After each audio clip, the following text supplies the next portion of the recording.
Good evening and welcome to tonight's City of Burnside First Council meeting for the year on January the 28th, 2024. And I especially welcome our new Chief Executive Officer, Julia Grant, to her first meeting. This is, for those who are at home, the person sitting on my right. Please stand if you are able and remain silent during the acknowledgements. We acknowledge the land we meet on today is the traditional land of the Kaurna people, and that we respect their spiritual relationship with their country. We also acknowledge the Kaurna people as the original custodians of the Adelaide region, and that their cultural and heritage beliefs are still important to the Kaurna people today, and we welcome other First Nations people to our meeting. On behalf of the City of Burnside, I gratefully acknowledge and pay respect to all those who have sacrificed their lives for this country and its people. We also consider in our thoughts all those who today are being affected by war around the globe, and especially those in Ukraine and the Middle East. We seek guidance in our debate as we make decisions that will impact on the lives of all who reside, study, work in or visit the City of Burnside. Grant us wisdom as we serve our community. Please be seated. Just some final reminders to not use your mobile phones, to make your questions clear and concise. Wait until I call you to speak according to the cue on my screen, and make sure that you speak directly into your microphone and turn it off when you're finished speaking. Show respect for the speaker without disturbing that person's debate. When I read out the reports at the beginning, please listen carefully and press your button if you wish to withdraw an item for debate. Otherwise, as is usual practice, I will seek a mover and then a seconder before calling for a vote. We have 3 deputations, and I have had a request under, and 3 motions on notice, and I have had a request under urgent business that you will need to agree to, and there is an explanation in relation to deputations that I will provide when we get to that point on the agenda. So first of all, a reminder, there are no absences, and a declaration of interest reminder when you get close to the item that's on the agenda, if you have any to make. Confirmation of minutes, I seek a mover. I'm looking on the screen. Councillor Hallett, you're moving. Councillor Cornish seconding. All those in favour? Against? Carried. Councillor Hallett, you've done it already. Well done. Now, we move to adjourned business. We have none. Public presentations.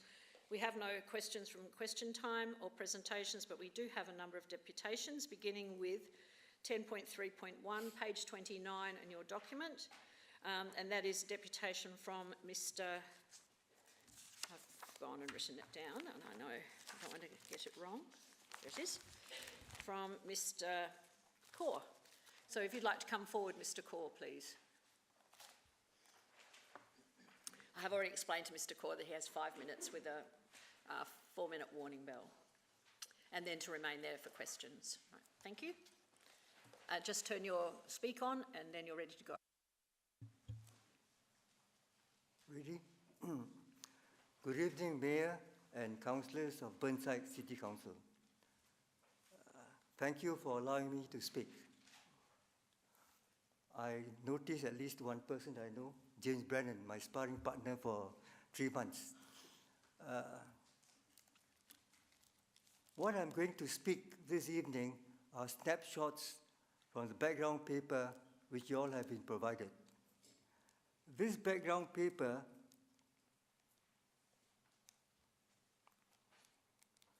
is a summary of the exchanges between myself and James Brennan over a period of nearly 3 months. Unfortunately, we couldn't reach any resolution. I hope the material in the paper will provide you all with material for the Council to arrive at an informed decision. What I propose to speak this evening are snapshots from the background paper. I will do it in 3 broad outlines, and all the 3 outlines I will narrow down just to 3 points. First is a prelude. Secondly is the issues, and finally the suggestions on the main areas I suggest we can discuss this evening. Starting with prelude, we are not comfortable with the way the trees are planted. My impression of the management is one size fits all. You know, in life, we all are different. The properties are also different and will remain different for a long, long time. The issues on the prelude, the main issue we have to discuss does not affect the majority, but it affects only a minority. And I honestly think that unless this issue is resolved, the council will continue to spend a lot of time trying to placate a few disgruntled ratepayers. The issues are also in 3 points. Excessive number of trees being planted in a very small area, a total of 7. The 7 trees will one day, I do not know when, but surely one day will come, that will envelop the whole area and deprive the residents of the city view, which they enjoy, and in fact, in time to come, it will depreciate the properties, value of the properties.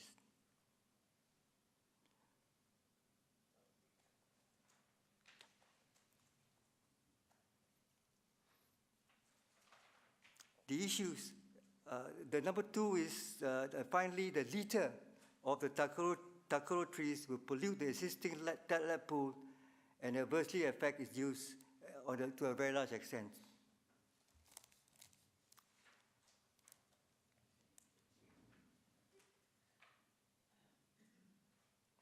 Finally, the areas I suggest we can focus on this evening. The rights of the ratepayers.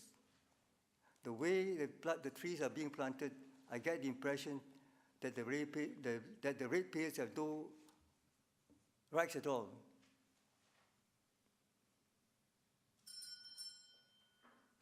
If a pub test were to be conducted, will it pass on moral and fairness? We're talking about the removal of existing assets, the pool and the city view.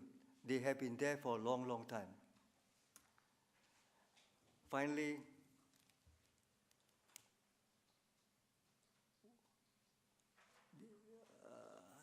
is it possible for the council to act in some other way without an adverse outcome? I believe so. We have spent a considerable amount of time over the 7 takaro trees, but without a resolution. I come back to my earlier point about the properties being different. Yes, they are, and will indeed remain so.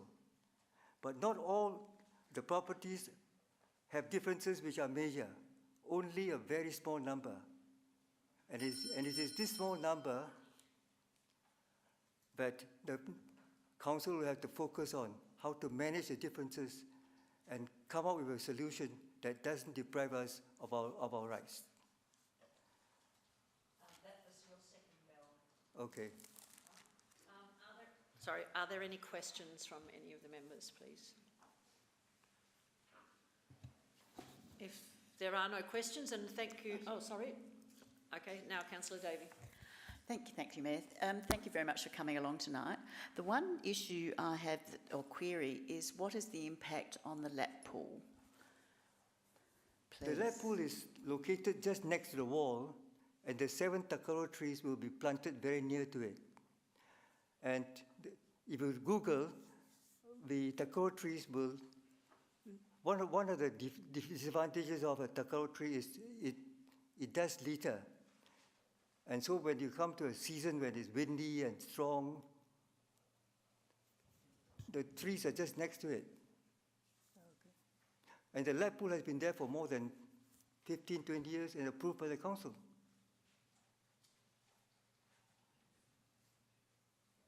Are there any other questions?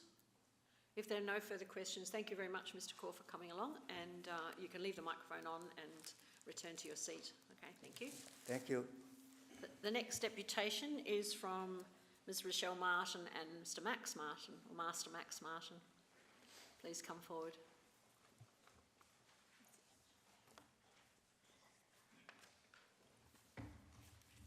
I forgot to ask the last deputy to just state the name and the suburb that you live in. Thank you. Rochelle Martin, I'm a spokesperson for Skate East and I live in Wattle Park. Good evening, Mayor, CEO, councillors and council staff. Thank you for letting me speak tonight. Whilst it has been a little while since I last sat here in front of you all, the relevance of the topic I am spokesperson for has not lost its importance. Some of you might be surprised that I'm here, but you shouldn't be. As far as I'm concerned, we haven't reached a suitable outcome for the youth of Burnside regarding a will park, and until we do, I'll be rocking up to these meetings. Being the first meeting of 2025, we are now moving into my 6th year of sitting here, requesting a will park for Burnside. For the new CEO, if you find that surprising, unfortunately that timeline does not include the 15 plus years of other people in our community who have been in the same position prior to me. The days of this being a divisive topic for Burnside needs to be over, as it is such an outdated way of thinking. It's 2025 and we need to work together to move forward. I've always listened to the feedback from these meetings and the opinions from the people who are not supportive of this topic and their reasons why. The motion that is before you tonight, I believe, is the best compromise for our community. There is no actual definitive reason we can't have a will park, and with all the previous discussions that have taken place here, I find it hard to see how any of you could argue not to support this motion without further trying to delay the outcome. The proposed location, Linden Avenue Car Reserve, currently a road reserve, its only purpose is an additional car park to the area. Yes, there are businesses close by, but they all have their own allowance for car parking. There are also people who park and ride into the city, but surely they shouldn't take precedence over the potential this space has for our kids. This location served as a popular location for the pump track from December 23rd to March 24. It is on a main road, it is easy to find, easily promoted for people to use, it has public transport access, it is close to both Burnside Primary and Linden Park Primary Schools, which have a total of 1,800 plus local students between them. Local Burnside residents who are technical specialists in the fields of environmental planning and transport planning have overlooked this site and provided these opinions. They weren't able to speak tonight but provided me with this information. Their recommendation: zoning and land use is appropriate and suitable for a skate park. Existing car park could be reduced, still providing ample car parking and allowing for the development of a skate park. Skate park could be developed at the eastern portion of the site by reducing car park numbers and realigning the car park access point. Impacts to existing significant tree and underground services could be avoided. No major impacts identified. Low safety fencing recommended adjacent to Green Hill Road and Devereux Terrace. Public seating, shade structure recommended. Surrounding cafes and facilities support passive recreational activities such as a skate park. Good walkability and public transport connectivity. It is not a park or a nature reserve. I'm not coming back to council asking you to support a concept in a park. We have discussed this and we've all heard the complaints against it. We have problem solved and are presenting you all with a fresh idea based on important facts. Imagine a good news story from Burnside Council, moving forward to support our wheel-based youth whilst converting an underused concrete space into a community car park, a community wheel park, not a car park. Some of you might say there are more important things to be done for the community before a wheel park, but I challenge you to justify a longer running request for your 25-26 project list. My son Max is speaking tonight. He is living proof of the time that has been absorbed by council on this topic. In closing, I challenge you all as councillors to start off 2025 with honesty. If you do not vote to support this motion and consequent motions for this to be a part of the community's 25-26 budget, then please use your time tonight to explain to Max and all the kids like him as to why you don't. Explain to him so he can understand what it means not to be supported by a Burnside councillor and why. Sorry, I've taken up your time. There you go. Hi, I'm Max Martin and I live in Wattle Park. Good evening, Mayor, CEO, councillors and council staff. Thank you for letting me speak here tonight. I thought it would be good to come here tonight and let you know what it's like being a teenager in Burnside. My mum has been speaking on behalf of people like me for 6 years, asking you all to support the kids and build a missing facility within our community. When she started, I was 7 and in year 2 at Burnside Primary. Now I'm 13 and in year 8 at Ross River College. I loved riding my scooter and skateboard back then, and now 6 years later, I love riding my bike and I'll keep riding my skateboard, but trying to do tricks on a tennis court doesn't really cut it. I haven't used a playground for at least 2 years now. When I was younger, they were great, but now they are not really relevant to my age group. The last time I can remember something exciting happening in our local area was the arrival of the pump track. That was epic, and my brother and I, along with all our mates, definitely did plenty of laps on it. I've outgrown that now, and I guess that's part of the point. What is there for teenagers in Burnside?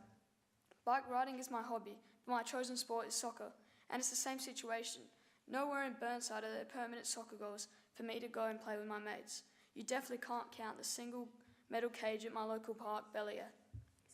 Skip that bit, that's fine. You could say it's a shame I didn't choose tennis, as we all know how many tennis courts there are in Burnside. I have been listening and paying attention to all the meetings my mum has been to, and I don't really understand why we still don't have a wheel park. You have heard other kids speak at council, and of course plenty of adults. We have all signed petitions, we love the pump track, and use it all the time. We have never left any rubbish or caused any trouble. I asked my mum why she keeps... I'll have to stop you now because you have gone a little bit over time. I really appreciate you having the courage to come along and speak to a room full of adults, so well done for that. Thank you. Councillor Hubel, you're first. I just wanted to ask if we could give leave for young Max to finish his speech. Can certainly suggest that. I need a show of hands to indicate they're happy. All right, and Max, you can say that one. I asked my mum why she keeps coming back, and she says it's important to stand up for what you believe in and who you believe in. I'm glad she believes in us. Please vote to support the motion about the Will Park tonight. Thank you. Thank you again.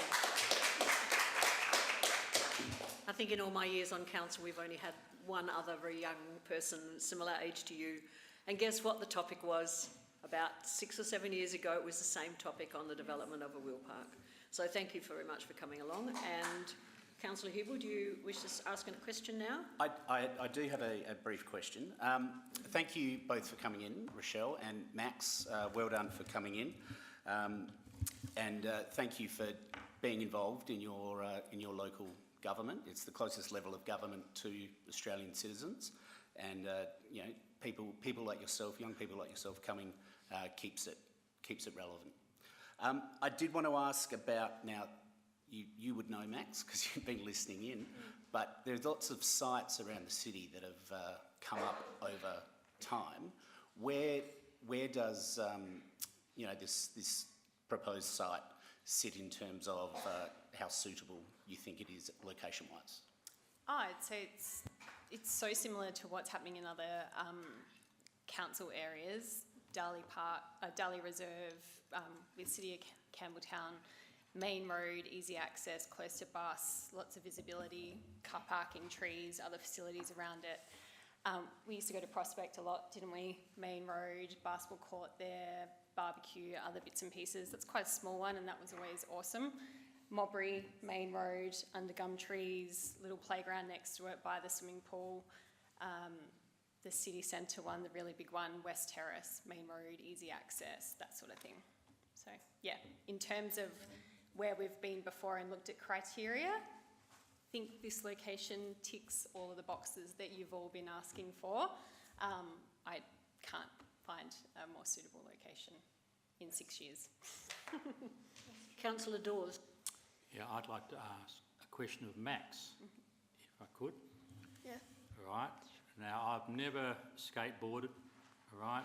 I'm too old for it. Perhaps the only person in the council could be Councillor Zing that could do it.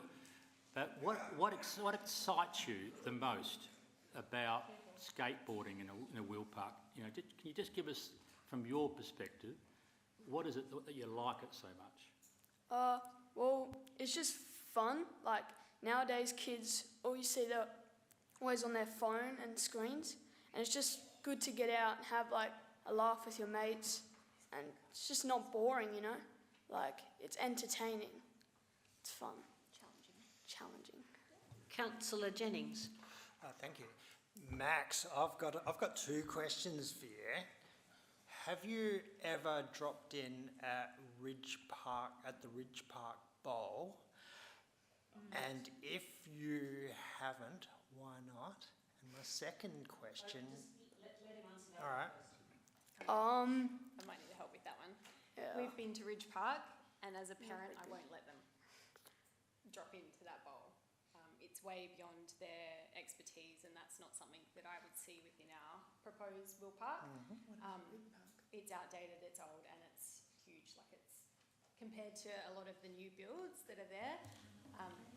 It stands alone as just a really big bowl with nothing else around it, so it's quite dangerous from that perspective.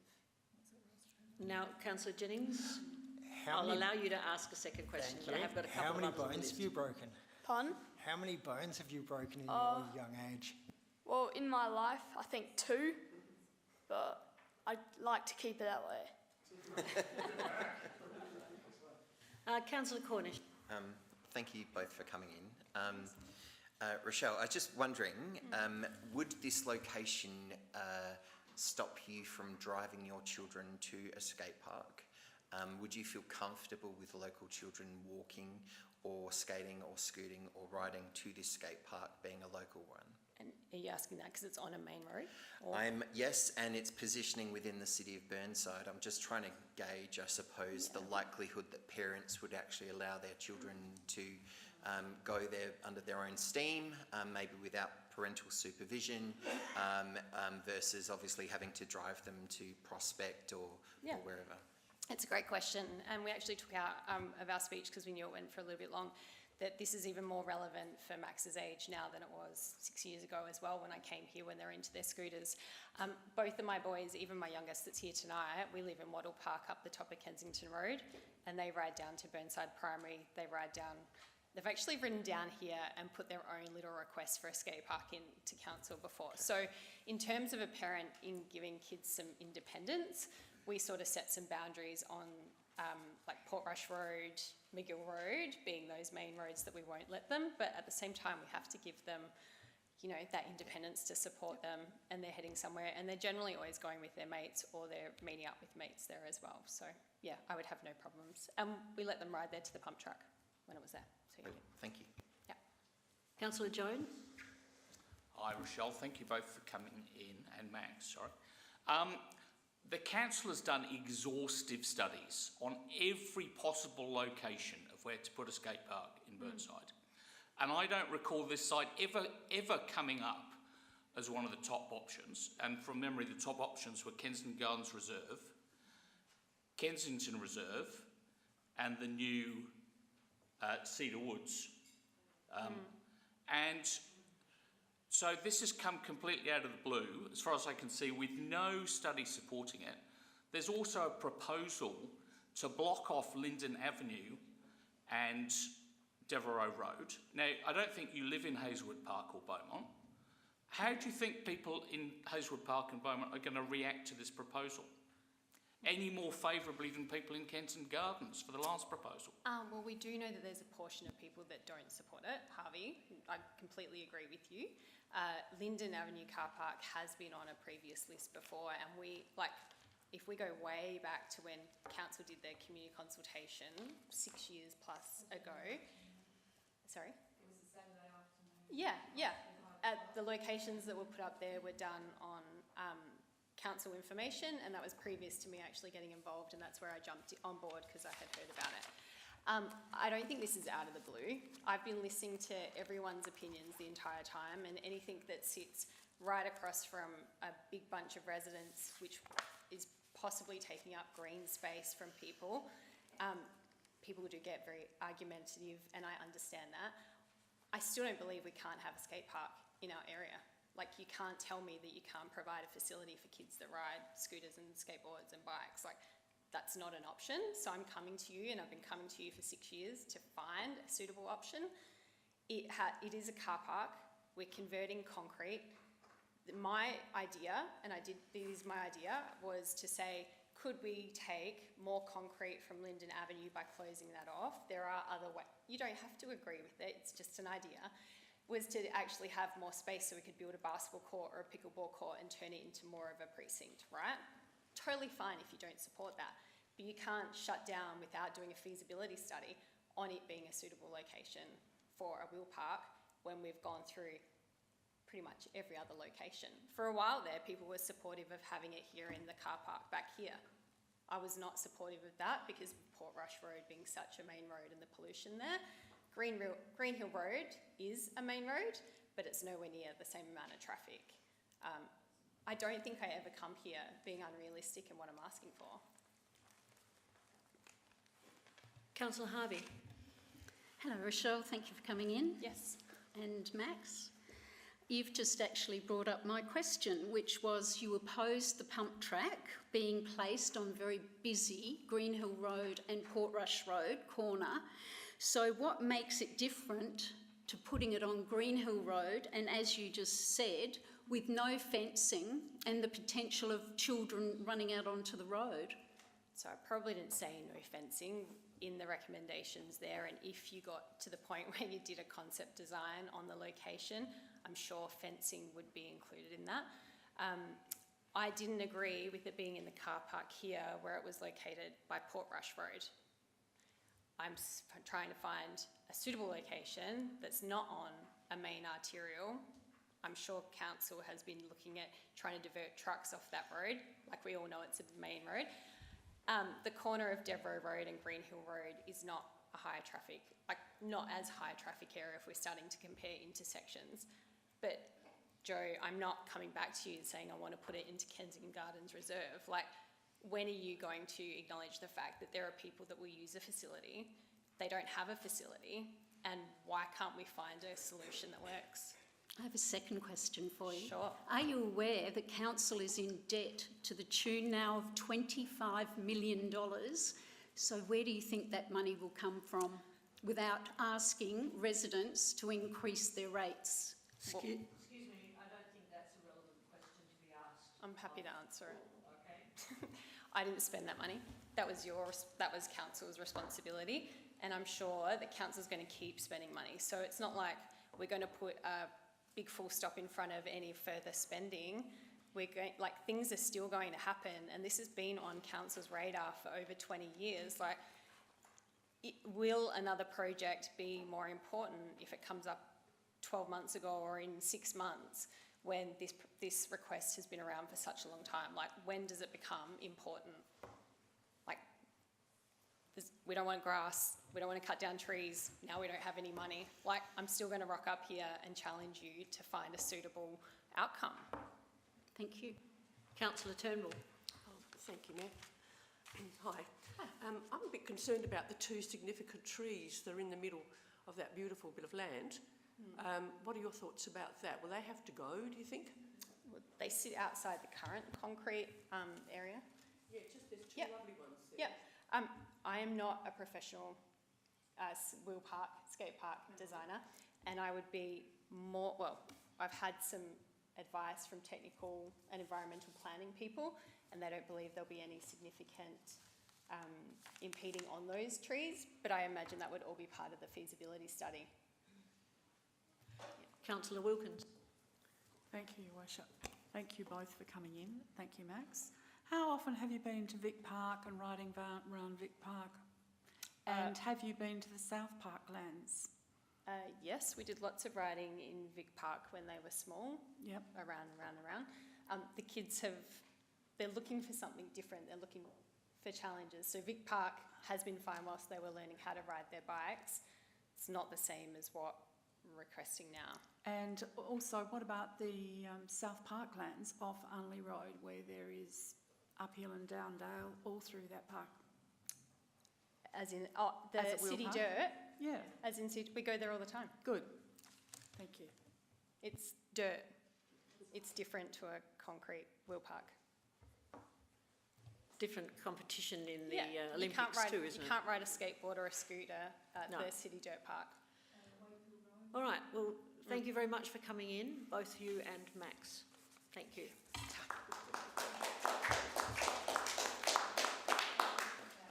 And our next deputation is from Mr. Ben Holmes. Just your name and suburb, thanks. Ben Holmes, Hazelwood Park. Yeah. Good evening, Mayor, CEO, councillors, council staff. Thank you for letting me speak tonight. my family and I are one of the many local families that support the request to finally build a wheel park in Burnside. We've been supporters of Rochelle and her efforts with Skate the East for a long time. However, like many other families we know, we also find it hard to make it to council meetings with our family and work commitments. We also find it difficult to understand why this process has taken so long and why council has not been able to find a solution for our children. We've been living in this council area for 8 years, and like Rochelle and many others, have seen our children grow from little toddlers to almost teenagers. We as modern parents would have loved a space like this to enjoy the great outdoor spaces that we have in Burnside, where the children can meet other like-minded kids and be active together. I actually live up the road from the current location noted in the feasibility study currently before council tonight. I think it's an excellent location, and I hope you can see that it would be money well spent to proceed with funding this study for the future children of this area. So that's my statement, and I also have something to read on behalf of another Burnside resident by the name of Stuart Kirby, who couldn't be here tonight due to work commitments. Stuart's story is a lot like the others who have been ultimately ignored by Burnside Council for years. I walked into Burnside Council premises as a 15-year-old teenager with the hope of having a skate park built in the Burnside Council area. I was paired with a councillor and explained the need for a skate park to meet high demand and a rapidly growing interest by kids, adults and families in various wheeled sports which could benefit from a skate park. We drove around various council areas inspecting several concrete skate parks of that area. And speaking on behalf of Stuart here, I am now 44 years old. 44 years old. That timeline alone should question the ethics of Burnside councillors in listening to the youth and actually taking them seriously. Your council failed me growing up. I couldn't count the amount of days I spent skating in business premises along Greenhill Road, all the way to Anzac Highway, in shopping centre car parks, including the old Burnside Village, because a lot of these premises had terrain that favoured skating. Skaters love ledges, handrails, steps, ramps. And this was years before educated adults put a roof over a tree.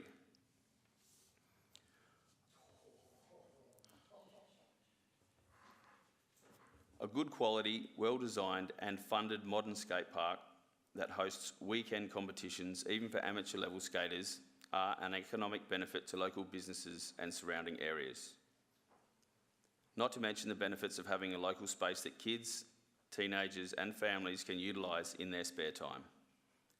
Outside and in the outdoors in a local place they love, just like the kids at playgrounds, the wading pools, the cricket pitches, footy fields and of course the tennis courts. Imagine being frustrated for over 28 years at the inefficient, incompetence and lack of any results to show anyone wanting to use a skate park in the area I have lived since 1980. We have more open space and possible locations for a skate park than most other councils, yet those other councils have been busy putting in skate parks and providing for people who like being active. So in closing, please support the motion tonight so that you do not let down another generation of teenagers. Be the council that makes a difference. Hope to see you all at the opening of the park.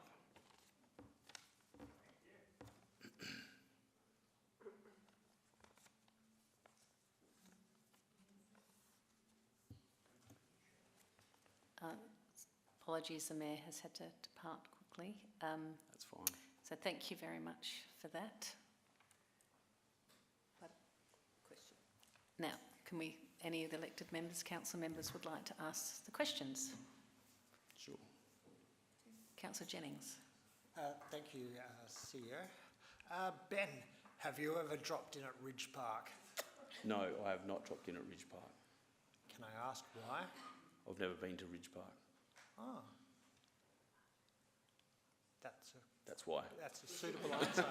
Thank you. Thank you, Councillor Jennings. Councillor Henschke. Thank you. Good evening, Mr. Holmes. Thank you, Mr. Holmes. Thank you for coming Sorry, in. That's you're all over right. there. Yeah, that's fine. No worries. Thank you, Mr. Holmes, for your deputation, and you referred to amateur level skating. Can you clarify your definition of amateur level, just so we know, because there is a real range in types of skate Sure. parks, wheel parks, etc. And like the one at Ridge Park is, I've seen BMX bikers, professionals using that one. So that is, you know, I'm not an expert, but I know that there is a real range and what age group. The pump track, of course, was for the little ones, you know, but this amateur level is, I just wanted to clarify and understand. this. Sure, so Thank you. that was in Stuart's deputation, but I can probably answer on his behalf. Amateur level would be people in the community that come together and skate or ride bikes often. Obviously not good enough to be, well, potentially one day might be good enough to get a sponsor or ride for a team or that kind of thing. So people in the community that can come together and skate against each other, help each other along, and enjoy some healthy competition. So, you know, people ranging from, I would say, 7 to 13 years old, I would say. Okay, thank you. Thank you so much. Reasonable competence. And BMX bikes is part of that mix. Oh, yeah, being Yep. a wheel park. You would, Yep. Yeah, Very good, thank you. thank you. Are there any further questions? If not, thank you, Mr Holmes, for coming in. Thank you.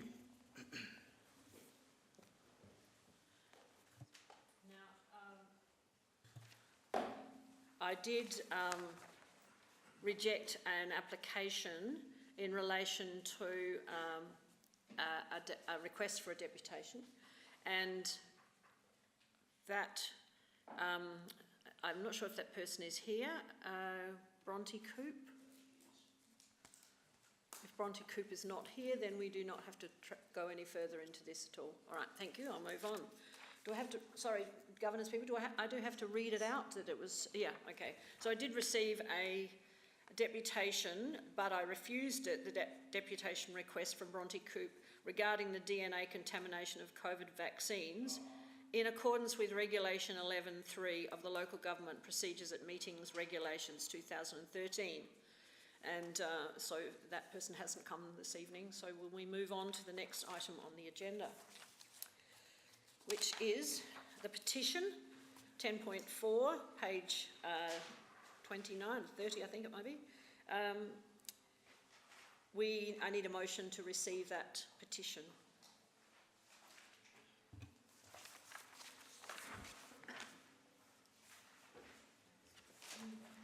All right, we have someone now. Councillor Cornish. Happy to move. Move that, and seconded by Councillor Jones. Yeah, I'm happy to second. We don't need any discussion on this, so I ask you to raise your hands if you have a support that. question. Sorry, you have a question? If I may. All right, Councillor Davey. It's a most unusual petition. I'm just asking, does this conform with all of our requirements for petitions? And the other question I have is, why are petitioners who sign a petition provided with the information that this will be a public document, and then their names are redacted? So through you to the administration perhaps, I'm not sure why that's happening. If someone could clarify that for me, thanks.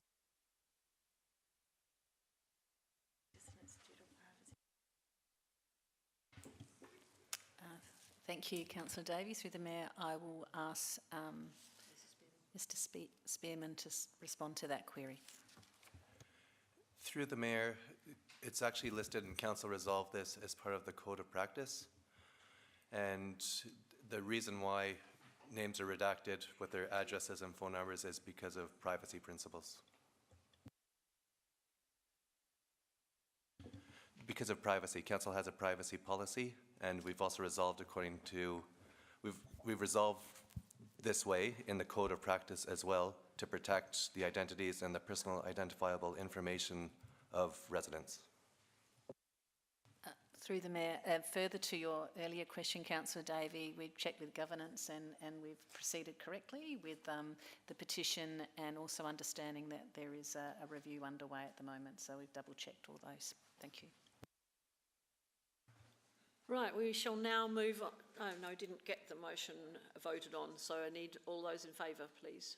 Receiving the petition, all those against. Motion is carried. Now I'm going to go through the reports and see if you wish to withdraw any of them for debate. The first one is 11.1, the review of the trial holding one council meeting is on page 37.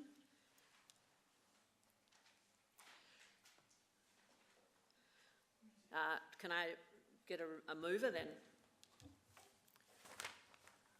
Councillor Zing, you're moving. Yes, happy to Councillor move, Hallett, Mayor. you're seconding. All those in favour? Against? Motion is carried. Next one is update on successful weekly organics trial, page 52.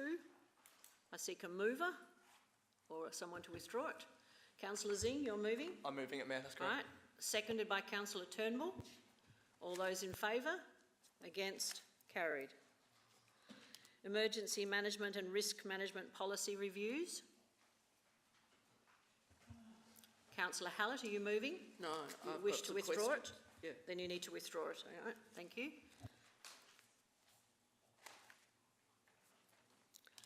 Finance end of month report, 11.4, page 93. Is there anyone who wishes to move that or withdraw it? Councillor Cornish, you're moving it? Thank you.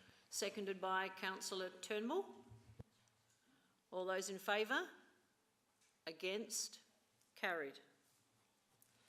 Community funding policy review, 11.5, page 102. I seek a mover or someone who wish to withdraw it. I'm looking at the screen. Councillor Dawes, you moving? I'll move. You're moving it? Seconder, Councillor Zing. I'm happy to second, Mayor. Right, thank you. All those in favour? Against? Carried. Now, the Heritage Reference Group review, just in case you are not aware, has been withdrawn for a future meeting. We're leaving that one out tonight, and just in case you didn't get the email this afternoon. Now, Councillor Davey. No, that's been withdrawn. You wanted to speak at this point. Oh, yes, we've got to go through the agenda. Apologies, yes. 11.7, we do have to withdraw that one anyway, so I need someone. Councillor Harvey, you're... Yes, I'll Okay, move. thank I'll you. withdraw. Yes. 11.8, Acting Chief Executive Officer's report. Councillor Davey. Thank you, I'll withdraw. The Mayor's activity report. I seek a mover or someone to withdraw it. Councillor Zing, you're moving. Yes, I'm moving, Mayor. Seconded by Councillor Cornish. All those in favour? Against? Carried. Right, now we go back to Councillor Hallett, 11.3, and that starts on page 61. Thank you. Look, I have to apologise. I have received an answer. I forgot that I received an answer to my question, so... Just move it first, and then you can explain your explanation. Okay. I'd move the recommendation as is. Thank you. Now you can do your explanation. I withdrew it to ask a question, but I'd forgotten that I had put the question in an email and received a satisfactory response, so I don't have any further. The issue that I couldn't see that scope was included, and I've had an answer back to explain where that is. So I'm happy to recommend this to council. Then I see seconder, Councillor Dawes. You're happy to second it?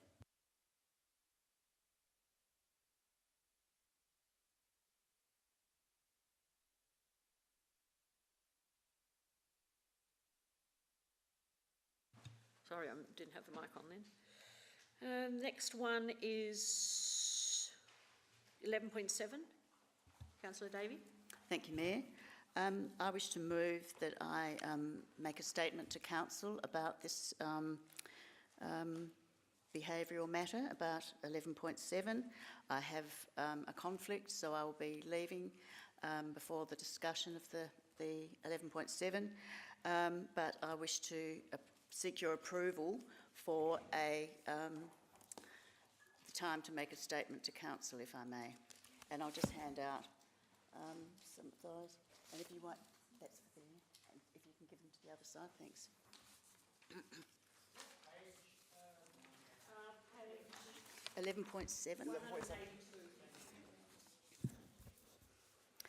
So I move that I be able to give a statement to council.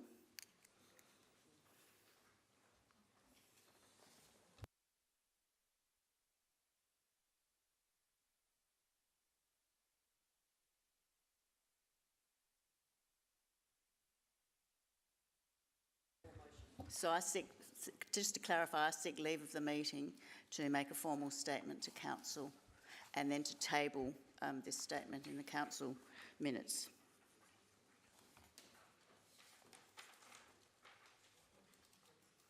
Is All those in favour of giving leave for all those in favour? Is there a second?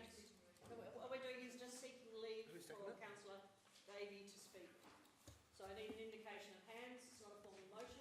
I just need a majority to put their hands up to say they were happy for her to speak.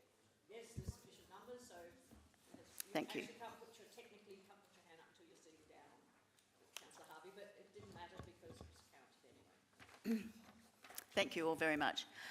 Colleagues, this is a statement from Councillor Jane Davey regarding item number 11.7, complaint BMC 001-2024. Colleagues, you are to consider a matter related to a complaint made against me under the Behaviour Management Code in relation to alleged breaches made while attending a council meeting and briefing sessions in 2024. I believe that the management of this matter and the authoritarian application of the BMC by the Mayor and CEO demonstrates to me a denial of natural justice and a lack of procedural fairness. There is no signed complaint made against me, and the Code does not accept anonymous complaints. The Mayor alleges a complaint was made to her, but it has not been produced. The whole process is lengthy and secret, and I can see no legal basis on which to apply the Code to me in the way the Mayor has chosen in this instance. I believe it is an abuse of power. I bear no animosity to any of my colleagues and offered at the start to attend mediation to work out a solution or make an apology to anyone offended, as the BMC requires. Unfortunately, mediation was refused and the matter was quickly progressed to a costly, prolonged legal investigation, as you can now see. I note the BMC at 4.1 that Council encourages informal resolution of concerns regarding behaviour alleged to be contrary to the behavioural requirements. And it seems that this aspect of the BMC and Part 4.5 have not been followed, as I was not made aware of the concerns at the time or soon after the statements were made, nor offered any opportunity to have the matter mediated between us. I am a diligent, hard-working councillor and have been elected to serve City of Burnside for almost 20 years. The BMC was introduced 2 years ago, and we have been provided minimal training about the new code and its implications and applications. There has also been no successful team building or leadership from the CEO and Mayor to enable the 13 elected members to coalesce and to develop positive and constructive working relationships, so we can function effectively as the elected body within the council to serve our community. This means, I believe, that corrosive factional divisions have formed. The complex business of council operates in a political environment in which many discussions are held, often with robust claims made and sometimes with disagreements. Across the board, there can be a lack of civility between members at times. I believe I have been singled out for my comments made in these robust discussions about the budget and allegations regarding reconciliation, which I believe were made in accordance with the norms at City of Burnside. I support that a BMC is necessary with all the complexities we find in the third tier of government, but it must be fairly and skillfully applied and managed. I can't see what benefits accrue from the complaint for the City of Burnside, and am appalled at the costs, time and resources invested. Please note my early response to the Mayor in my letter of the 6th of December attached, when I agreed to undertake training and counselling as specified by Spark Helmore, requesting quite reasonably that this be a whole of council training, as they have also recommended in their report. In summary, please note that I will undertake the training and counselling as recommended and work to ensure a united council to work for our community. Thank you. I move that this statement and the statement of 6th of December 2024 to the Mayor be tabled at Council and received into the minutes. Thank you.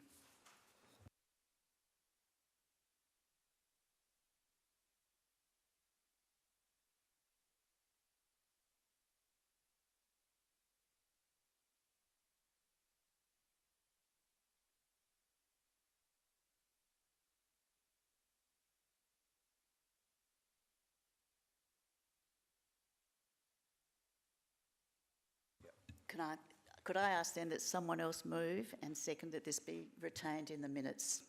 Apparently it's not desirable that I do that. Thank you very much. I'll move. Councillor Harvey, you're moving it?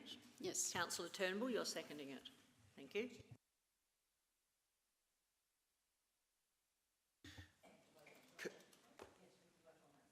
Right, all those in favour? Sorry, you've got a question? Could I have a question? Yeah.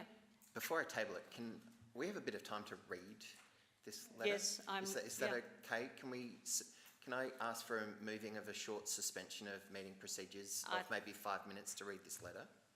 Before I table it in our minutes, is that all right? Okay. You can suggest it. Do we need to move officially?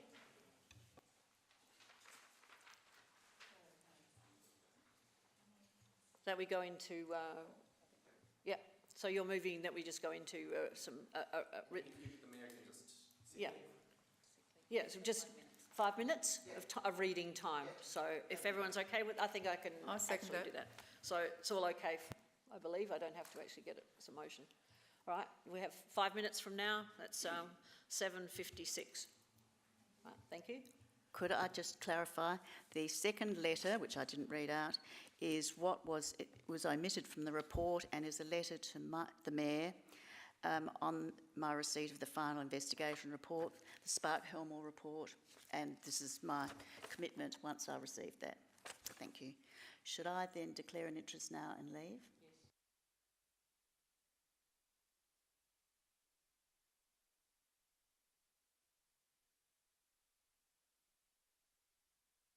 Could I have a point of order, please? Point of order. Does that mean that that's our vote's been... Councillor Harvey moved it. I seconded it. Is that negated while we have a reading time? No. Okay, thank you.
It is 7:56. I'll allow you one more minute.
Right, Councillor Cornish. I have a question if I can. Yes. Can I confirm that this is a letter you did receive on the 6th of December? This one here. Yes, the one that's being asked to be tabled and as evidence that you received this on the 6th of December. Can I verify with you that you received this on the 6th of December?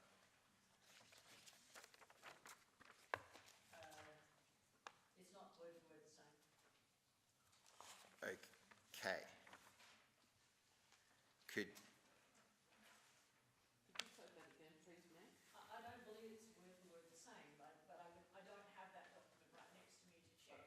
But I don't remember there being anything about a 33% in any letter that I've read to you. Can council administration check that for me, please? Thank you. Sorry, just before we accept it as being Yes. evidence, I just want to make sure it actually is exactly what was sent. Thank you. Thank you, Councillor Cornish. Through the Mayor, I will ask Mr Matt Spearman to respond.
question because it would have been easier if I'd had a direct.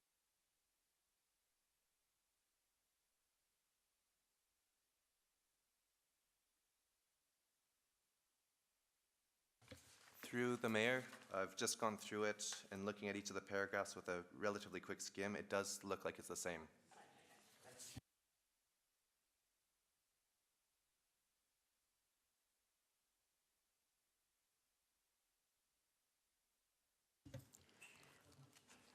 Councillor Harvey, I think you have. I just wish to move the alternate recommendation. We haven't agreed to accept it. We're still talking about accepting this. Yeah. This is where I'm confused. Mr. Spearman? So my understanding is we've got a mover and a seconder for tabling, for recording this letter as part of the minutes. So we still have to vote on that or debate it. So we have to vote on that first before we can take your motion, alternate motion, Councillor Harvey. So is there any further discussion on this, or I shall... I have a question. Two-parter, separate things. First of all, it's been a little while, so could I just get a reminder as to the wording of the motion that we're currently considering? And that will, the answer to the wording of that, the motion that we're considering, will determine my second question. So I'm happy to go off and jump back on. Well, I think we've got... No, I think this is being proposed as an alternate motion that's up on the screen now. That's not what we're debating. Yes. Yeah. So I'm just trying to clarify because there's confusion everywhere, all right, including myself. So... Through the Mayor, I'll seek advice from governance on exactly what we are actually discussing at this very point in time and where we are up to. Through the Mayor, they're just punching in the recommendations that will be in front of you on the screen. But you're right, the current thing that is being debated is whether or not this statement will be accepted and registered in the minutes. Councillor Hallett, have you got a question to ask about that? I've got a comment. Yes? Okay.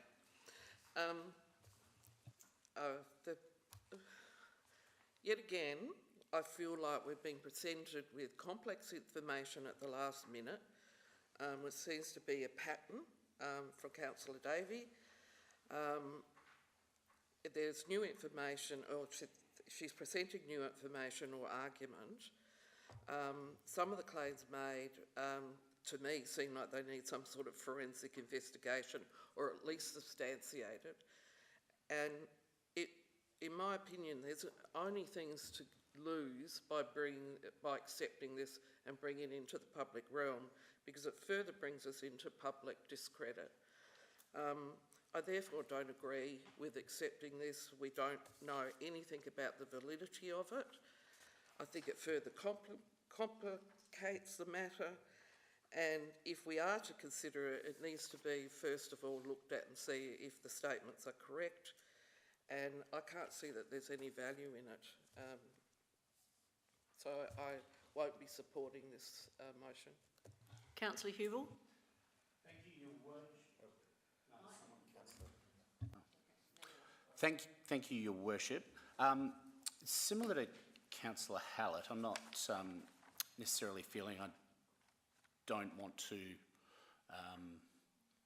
have this included in the minutes. I do have some concerns about some of the statements or allegations that are made in here, and I am just wondering if there could be a comment from administration as to potential ramifications of some of the claims that have been made in here, some of which are quite damning about our internal processes, and there's some broad statements, some aspersions made about the elected member body, and I'm just wondering, from a legal point of view, are there any flags in here that could be of concern Because I look at this and go, this is, it smells bad.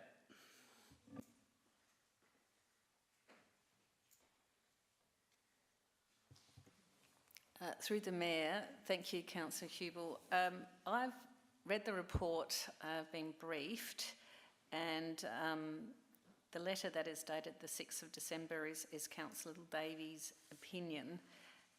I've read our behavioural management procedure, I've read the legislation, the requirements, and in my opinion, in what is the process that has been undertaken, is in line with those.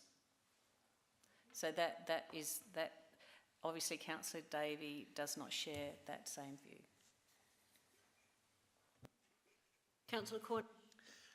I seek a bit of a variation to this motion because we've got that the personal explanation made by Councillor Davey be included in the minutes, but I think it should be the personal explanation made by Councillor Davey and Councillor Davies' letter of the 6th of December 2024 be included in the minutes, because we are being asked to include both the statement that she read out and a letter that she provided to Mayor Monceau on the 6th of December, and they're two separate documents. And I think that they should be minuted separately, or that should be the motion. So if the mover and seconder are happy to Councillor accept Harvey that. and Councillor Turnbull, are you willing to include that? It just specifies that there are two documents tabled, not just one. Yes. You happy with that? All right, thank you. Thank you, Councillor Cornish. Now, Councillor Dawes. Yes, a question first, which is along the lines of Councillor Hubel. There were two statements made, and I'd like, through the CEO, to advise whether these are true or not. The first one is, there is no signed complaint made against me. That's the first one. And the second one was, unfortunately, mediation was refused. Now, can I have, through the CEO, a response to those two statements made? Thank you for your question, Councillor Dawes. I'm at a disadvantage to respond to those today, so I will ask Mr. Spearman to respond.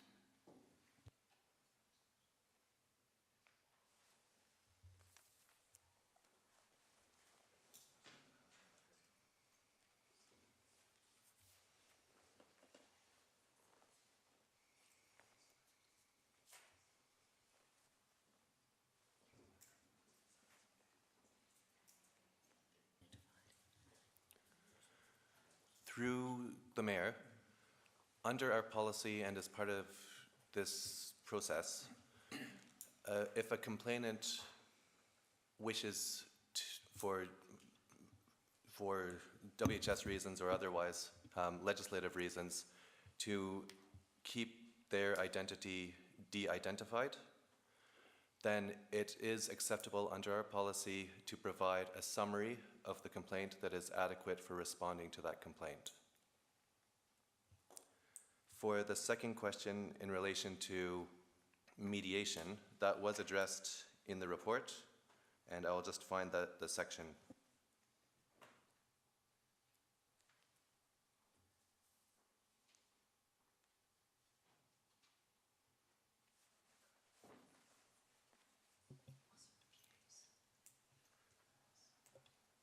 Through the Mayor, there's a footnote on page 205 that talks about that. It was from the formal investigation report. And they were instructed that the complainant is not willing to engage in any form of mediation with Councillor Davey. So they have not recommended that as a course of action.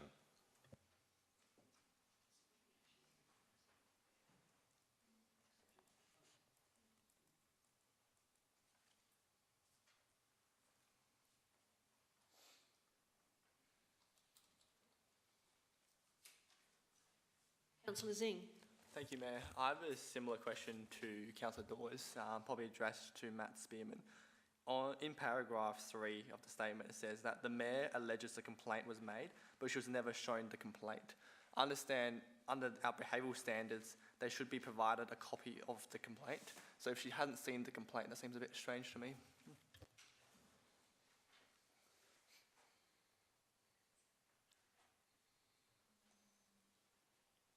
I'll get Mr Spearman to respond to that. I believe a complaint was provided, but with name redacted.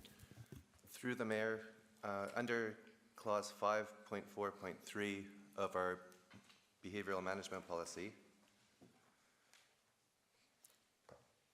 it states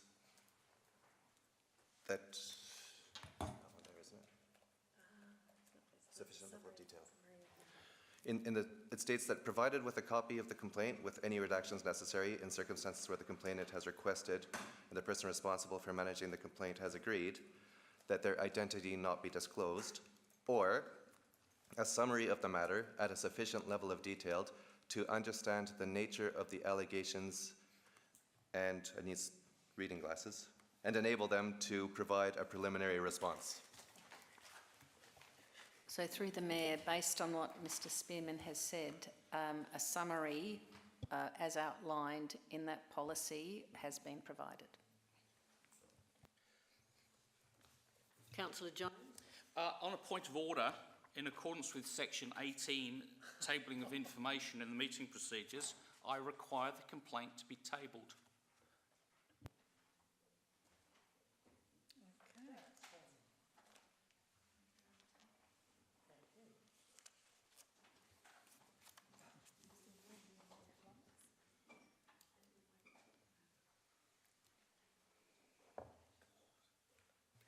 Since there's been a challenge on a point of order, I need to get some advice on this.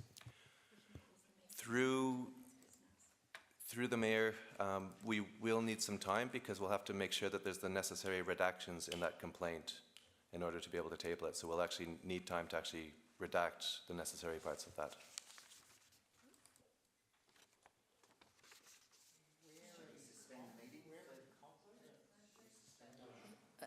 Through the Mayor, when people make a complaint, they obviously are doing it for work health and safety reasons or other reasons, and so therefore they have the ability under the processes and under to be able to submit anonymously.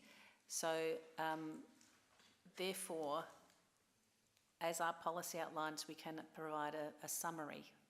And that's what has been done on this occasion. So if you wish to have a summary of a complaint, then that we can provide the summary. That's not what the rules say. It says any documents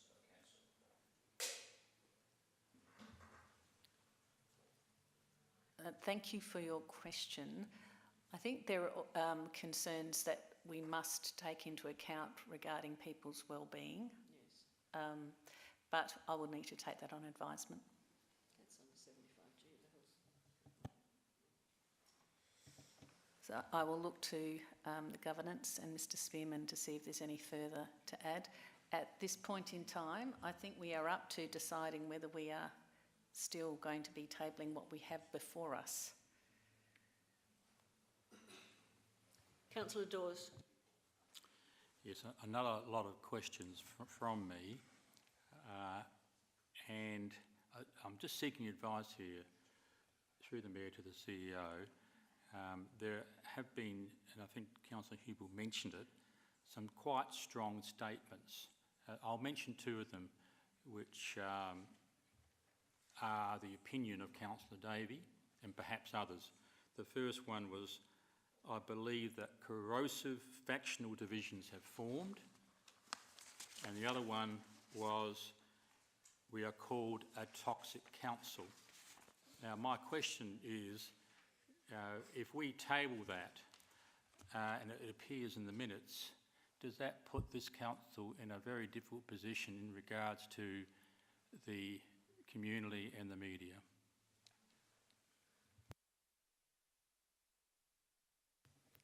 Through the Mayor, I don't think it helps.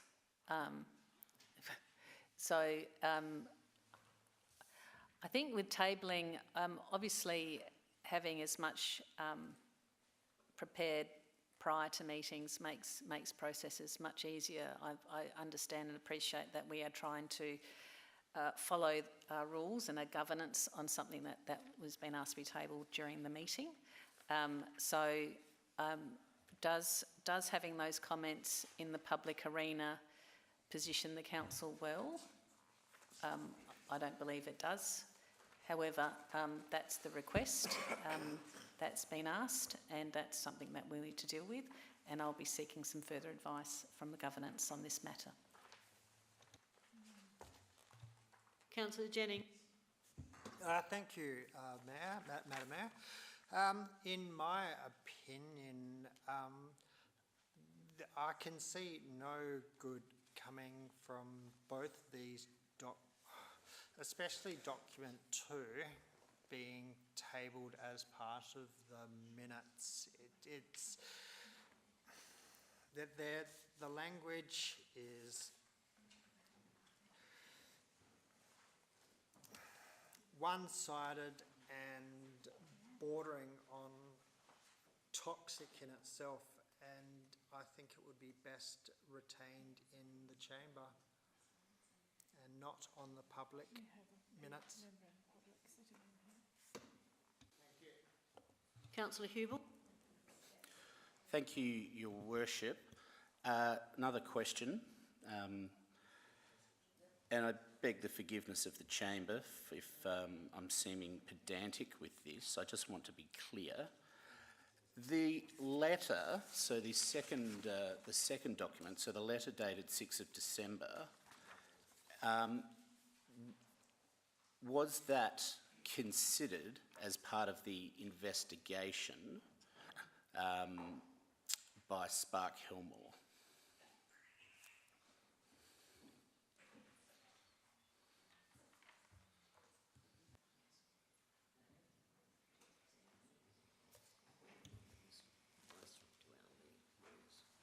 Thank you for your question, Councillor Hubel. Mr. Spearman, are you in a position to answer? Would you like the question repeated? My understanding is the question was this letter considered as part of the formal investigation process by Spark Hillmore? Is that correct? The response to that is no, it was not considered as part of that investigation. They did their own natural justice in response to the end complaint and final words at the end, but this was not considered by that process. Councillor Turnbull. Oh, thank you, Mayor. My question is, by not tabling this letter, aren't we, is this council open and transparent or not? We pride ourselves on being open and transparent, so we need to put the letter in as is, not doctor it, just put it in as it is.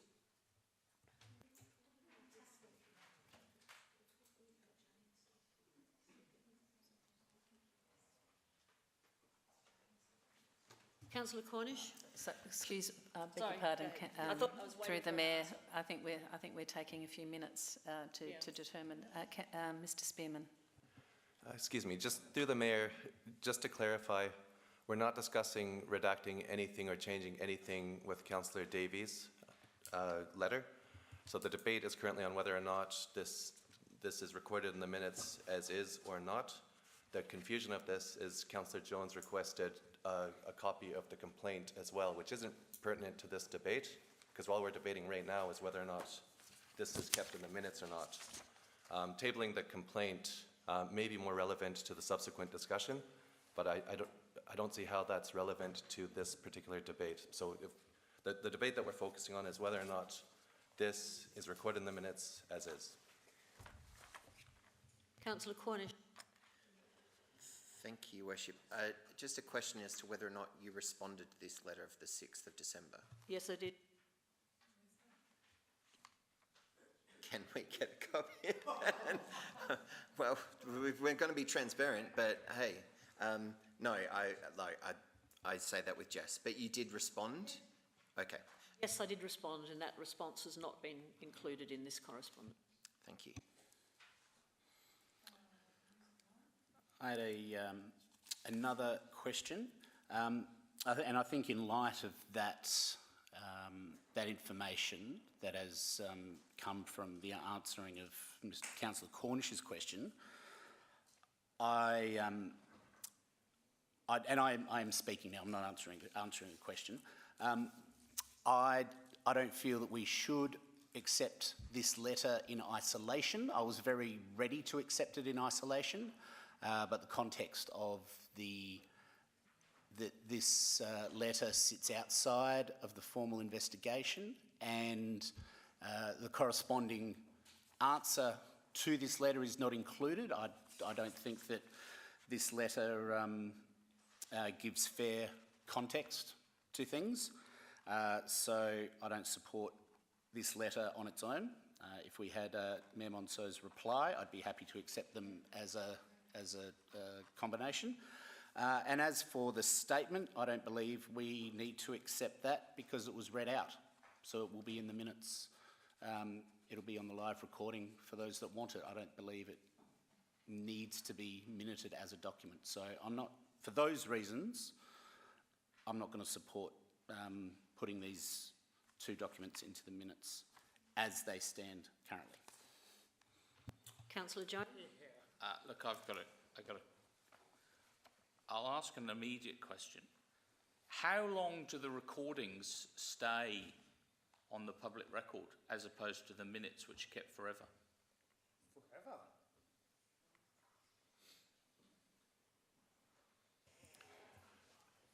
Through the mayor, there's no plans to not have them. We've kept all the videos since we've ever recorded, so it's as long as YouTube maintains their current terms and conditions and our storage capacity. So every council meeting ever recorded is still on YouTube? Yep. So I get transcripts of what people say. Okay. I thought some had disappeared. Councillor Hallett. Question. Is the fact that Councillor Davey read the statement out, is it now on public record? Yes, it is. Smart, wasn't it? Councillor Jones, you have another question? I've got another question. This concerns what Mr. Spearman just said. And may I ask, the Councillor Davies' letter says, second paragraph, there is no signed complaint made against me. The Mayor alleges a complaint was made to her but has not been produced. I would have thought me asking you to produce the complaint would settle some of the questions about whether the letter's correct or not.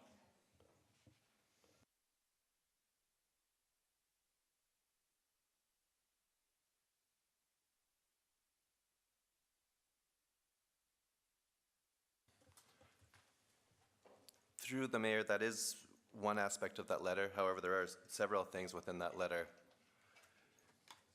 We can table a redacted version.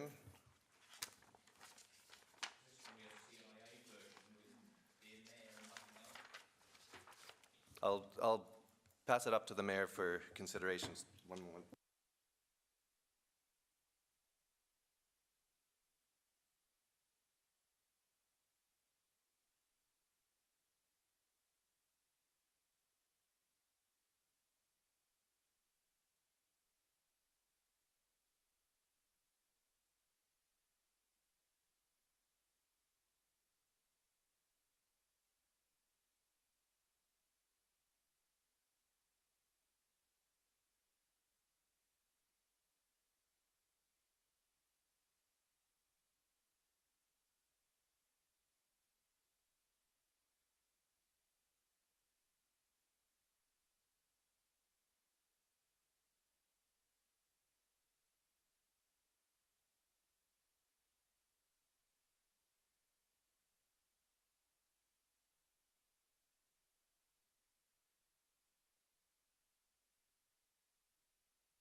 Through the mayor, there's the version that we had mostly redacted still has some information that's identifiable, so there's still more to be redacted. However, what will be remaining on this is the summary that has been provided to Councillor Davey. Which basically states why she was putting in a complaint.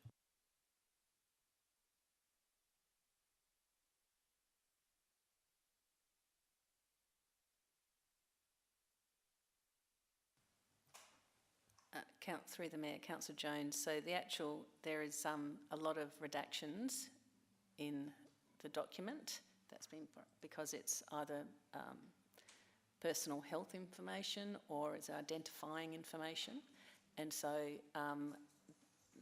that is not appropriate in the public domain. So there is some information that you can see, which is pretty much the summary that was provided to Councillor Davey.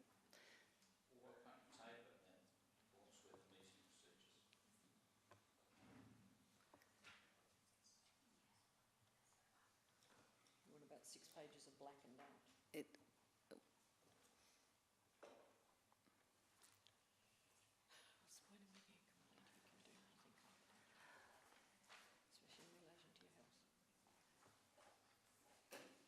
Give me one moment, Councillor Jones. I will take advice.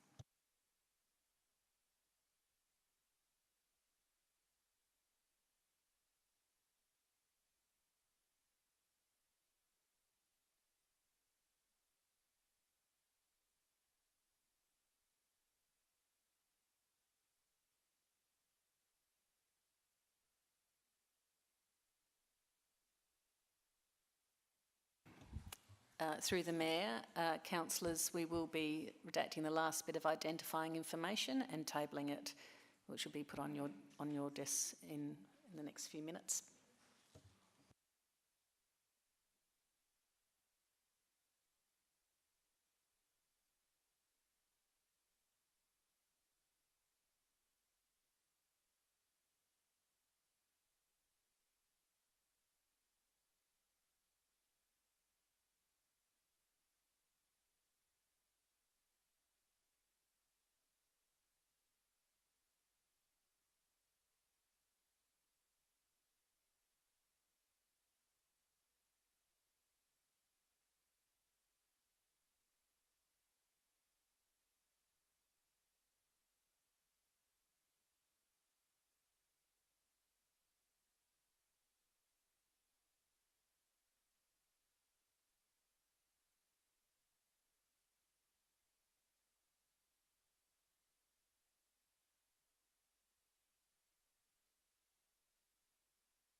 You're waiting for the document. This does actually explain the circumstances of the complaint and actions to resolve. You'll get a copy shortly, so you'll know that I am telling you the truth. And it states the different events or times that the complaints relate to: information session and an ordinary council meeting, and then elected members' room rumours, which was actually found to be not supported in the investigation. So the nature of the complaint is all here. You'll see it shortly. I can pass it round in the meantime. I'll wait till I get my copy.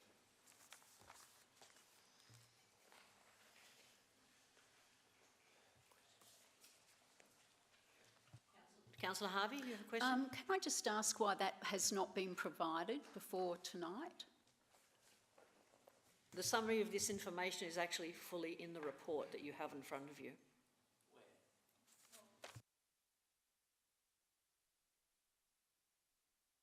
It's included in the investigation report. No. All the details. It's a summary of the summary. I want to see the original. Well, you're going to be getting it in a few minutes. Yes, Councillor Cornish? Can I ask whether or not that actually has a date that was provided to Councillor Davey?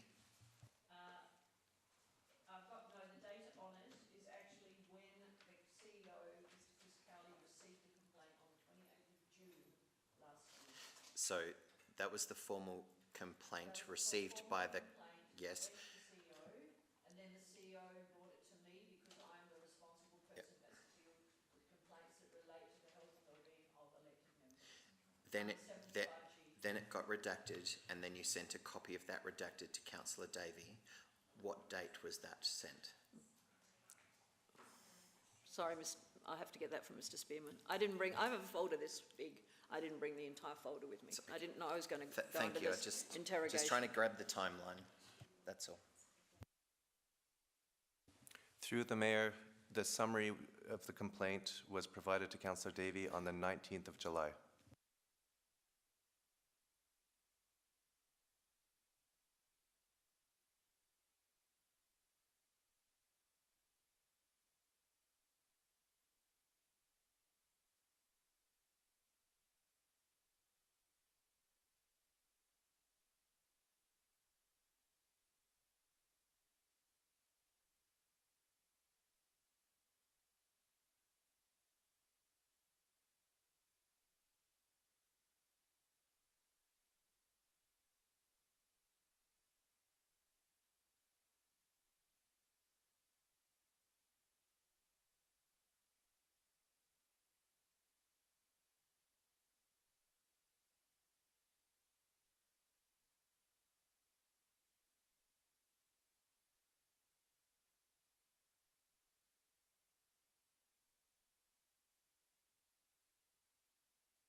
Can I ask another question just while we're waiting? Yes, certainly. What's the difference between a behaviour management complaint and a complaint? I guess it's on the third paragraph. It's it. So I don't understand what we actually if a behaviour management complaint was made and it's acknowledged that one was made by Councillor Davey, because she says, I note the behaviour management complaint at 4.1, blah, blah, blah, but then she's also alleging above that the Mayor has alleged a complaint was made but it's never produced. So what's the difference between a behaviour management complaint and the complaint that Councillor Davies is referring to?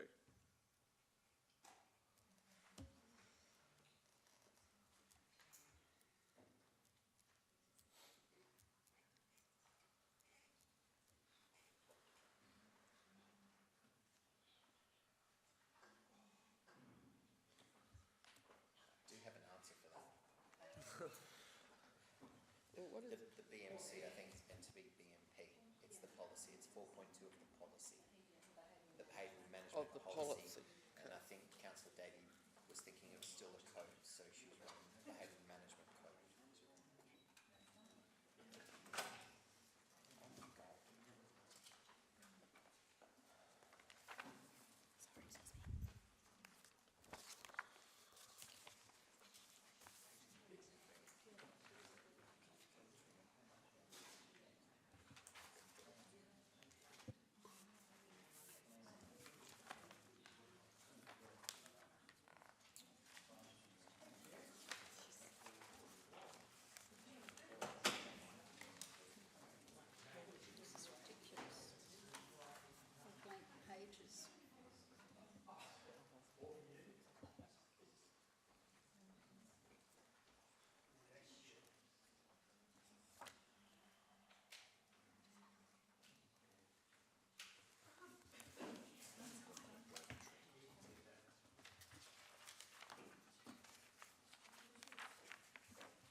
summary.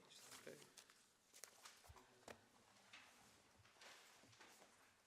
This is just manipulation.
Through the Mayor, councillors, I think it might be helpful for us if we get Mr Spearman to summarise where we are at this point in time, and then we can move on.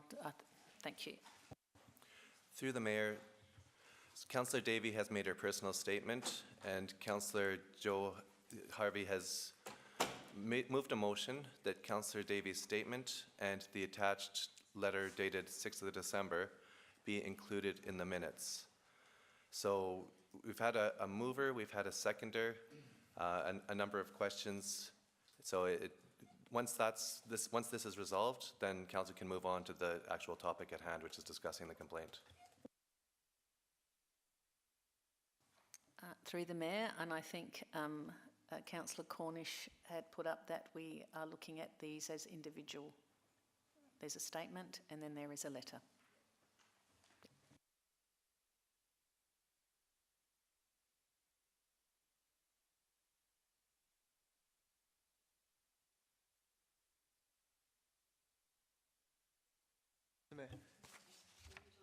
Is this being tabled as well, or is it not being tabled? It's been tabled, okay.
Through the Mayor, to respond to your question, Councillor Jones, under Regulation 18, a copy of the complaint has been included, and that is what the minutes will say.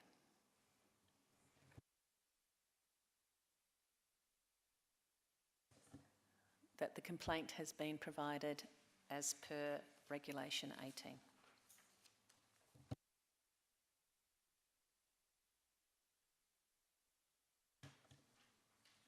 I think the summary in the report is actually it provides a summary is pretty much exactly the same as what you have in your hand.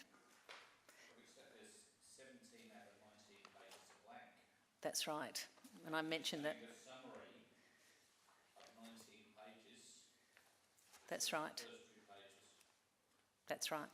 That looks like a cover-up, doesn't it? or it could be someone's health records or details of their things, so which is a private matter. Under 75G, the Mayor's responsibility is to protect the interests of the person who has come with a formal complaint about their health and safety. And that's what I have done. I have followed the procedure.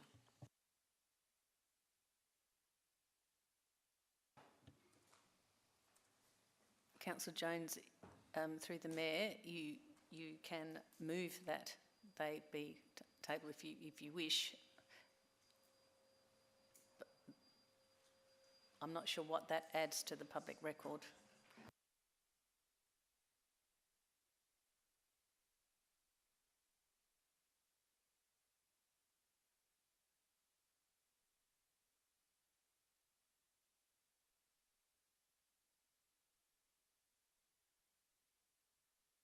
There isn't any information that you can see in this that isn't actually already in the report that you have in front of you, or had in front of you.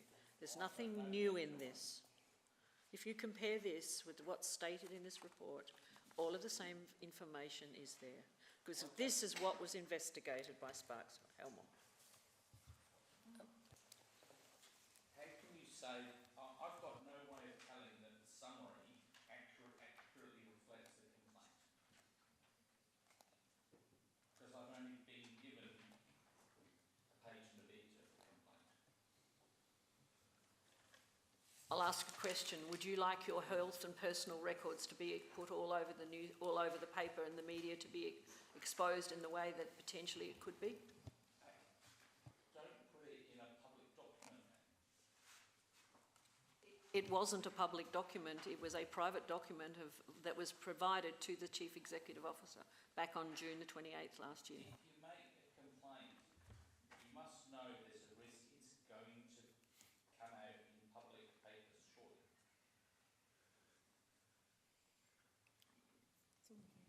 Through the Mayor, Councillor Jones, the administration, under Local Government Act, there is an obligation to protect and also follow procedures as outlined in the policy, as outlined in the legislation.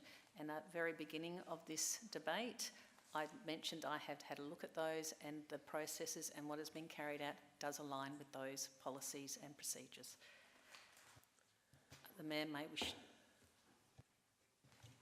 wish to ask if people would like to speak to the current motion.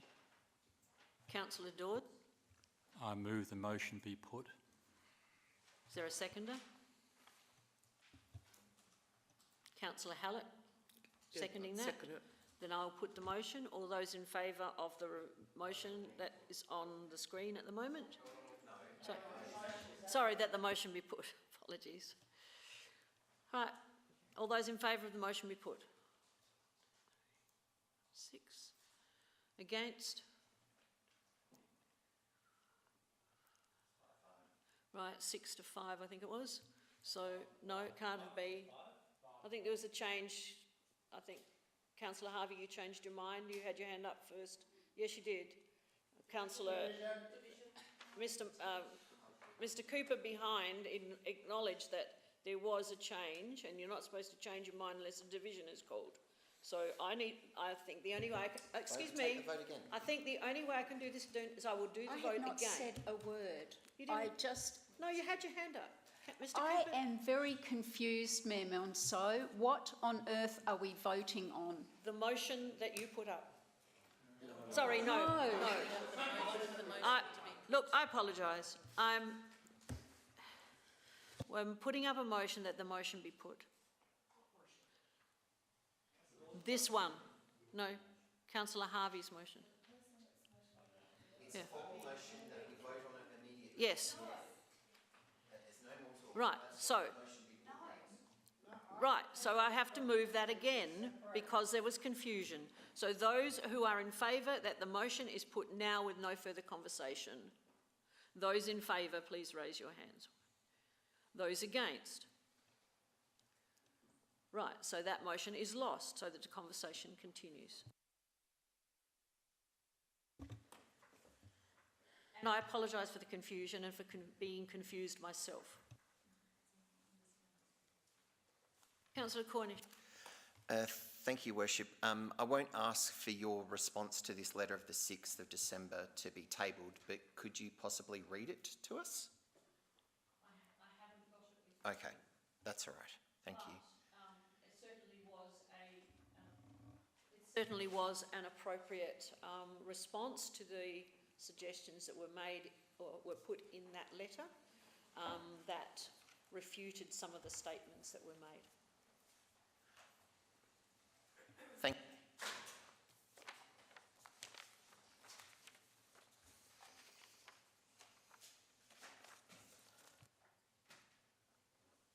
Councillor Jennings. Thank you, Madam Mayor. May I put forward can we just separate these two letters, 1 and 2? 1 being tabled and 2 just not being, just leave it on the table or whatever, but number 1 be added to the minutes. Thank you. Unfortunately, there's already been an agreement and it's gone back twice to accept both of those state letters. So I don't think you can do anything about that. Councillor Jones? Sorry, Matt. Have we been provided a copy of your response to Councillor Davies' letter? No, you haven't, because it was all confidential. Everything that I provided in response was confidential and have been kept confidential. That's why I have never spoken to the media. I have never reported anything to media. I have never gone seeking any kind of response. I have been followed the letter of the law totally and completely. And hence, every correspondence that I have made has been kept confidential. Now, I know you don't believe in confidentiality, but I do, and I do follow the rules according to the Act, and I follow them strictly and adhere to them all of the time.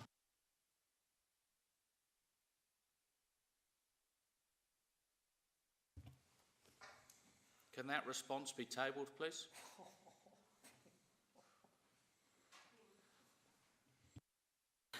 How far do we go in breaking confidentiality?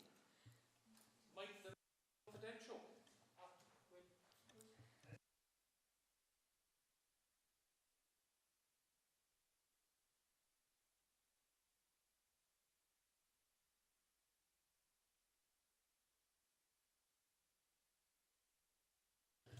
I can tell you why, because Councillor Davey did not, within the time frame provided to her twice, respond with an acknowledgement that she accepted the responsibility for her actions. And she was told if she did not respond by the deadline date twice, that then it would become a public document. Hence, it has become a public document. It is not my choice.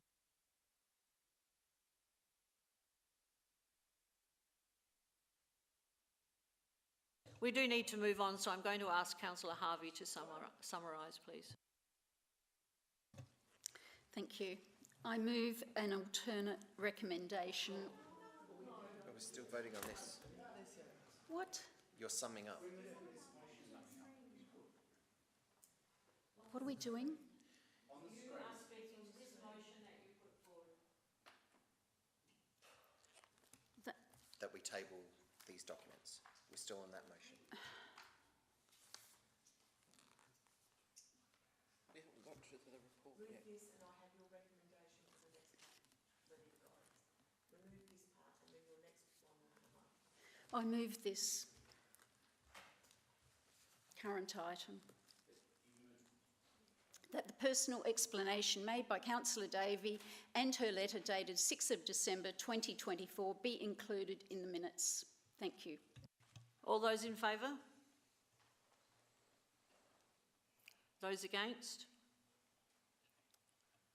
Right, the motion is lost. Now, division's been called. So those who voted in favour, please stand. Councillor Turnbull, Councillor Wilkins, Councillor Jones and Councillor Harvey. Those against?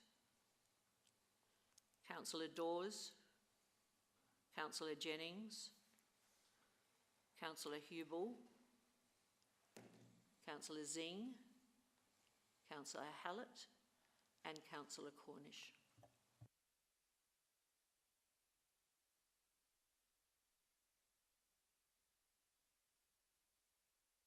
Now we need to move to the original recommendation by council. I move an alternate recommendation which our CEO Julia Grant will be reading out. Thank you. On the screen as well.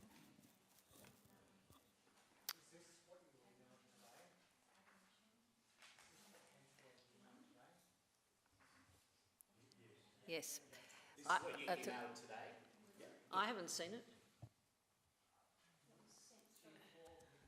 Okay, so through the Mayor, I'll just read this out. Actually, if I can get the mouse to work. That Council, 1, receives the final investigation report for behavioural management complaint BMC 2024001, prepared by Spark Helmore Lawyers. 2, notes the findings of the investigation report regarding allegations 1, 2 and 3, where Spark Helmore Lawyers have found that all allegations are substantiated and that Councillor Davies' conduct amounts to a breach of the behavioural standards for council members in that she failed to A, act in a reasonable, just and respectful way, section 1.4, B, establish and maintain relationships of respect and trust with council members, section 3.1, and C, ensure a positive and constructive working relationship within council, section 2.5 and section 59 of the Local Government Act 1999. 3, approves the following recommended actions being A, that council formally informs Councillor Davey in writing of the following. The investigation has been completed and acknowledges her cooperation in the process, that the allegations have been substantiated, that there have been findings that she has breached the behavioural standards for council members, and B, that additional training be provided for Councillor Davey and counselling, I've got that twice, Councillor Davey about the behavioural standards for all elected council members, her obligations under work, health and safety legislation, and expectations regarding acceptable behaviours towards other councillors and council employees generally. 4, places Councillor Davey on notice that any substantiated repeated misbehaviour as defined by the Local Government Act 1999 with respect to Councillor Henschke will result in a referral to the Behavioural Standards Panel. 5, notes the final investigation report finds that Councillor Davey and other elected council members are engaging in inappropriate conduct. There is a culture that victimises persons who speak up about inappropriate behaviours and that there are broader cultural issues that should be addressed before any individual council member is referred to the Behavioural Standards Panel. And 6, arranges for training for all council members in the 2025 Council Member Training and Professional Development Plan on the behavioural standards for council members, their obligations under work, health and safety legislation, and expectations regarding acceptable behaviours towards other councillors and council employees. How's that different from the original? Thank you. There are a whole range of questions that need answering with this very incomplete report. Who is the complainant? Who are the witnesses? It appears that Councillor Henschke's name is featured throughout the entire report. Why are we being expected to vote on pages and pages of redactions, not knowing the true identity of the complainant? Where is the positive leadership? Was there a discussion before witnesses were interviewed between elected members? Is there not a conflict of interest here with the Mayor and witnesses when 4 of us were not afforded at being interviewed? Where is the evidence of the no-name health and wellbeing compromised? There is no evidence of a health and safety report. Everything is redacted. Does this also now mean that laughing in council meetings is not allowed? That means many of us will be slapped with 75 Gs. Laughing, as far as I know, is not a crime. The facts are, it is known that Councillor Henschke has not attended numerous council information sessions or council meetings for whatever reasons. This acknowledgement of this is not bullying as is detailed in the report, but the truth, and a fact known by all councillors who do attend meetings and notice Councillor Henschke's absence. I am told by many reliable sources that the reference of Councillor Henschke using her phone in council goes back a very long way, starting with the previous council. Councillor Davey was not responsible for spreading this rumour. The presiding member's role under the Act in page 260B is to lead the promotion of positive and constructive working relationships among members of the council. Where is there procedural fairness and natural justice now that yet another vicious smear campaign to discredit Councillor Davey has raised its ugly head with intentions to damage her reputation? I have met many of Councillor Davey's community in her ward who respect her and the work she does for them in council. I am confident the community know Councillor Davey's work ethic and no doubt will continue supporting her and see that this is a smear campaign. This has cost ratepayers $21,000 to date, with no doubt many more thousands to come. Why was this directed immediately to lawyers? Who would want to be elected to council knowing there could be a time when you have to pay exorbitant lawyers' fees to defend your name and actions for your community? No one would put their name up for this. If this was explained, this could happen. The reputation of Burnside Council engaging lawyers at 20 paces without resolving anything through mediation channels with no fair initial justice is once again in the spotlight. Excuse me, Councillor Harvey, that was the second bell. Yes, I heard that. Thank you.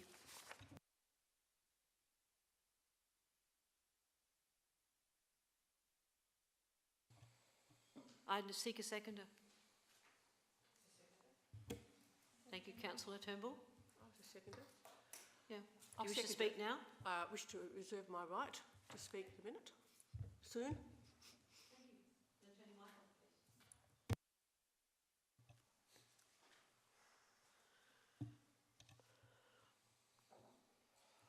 Does anyone wish to speak?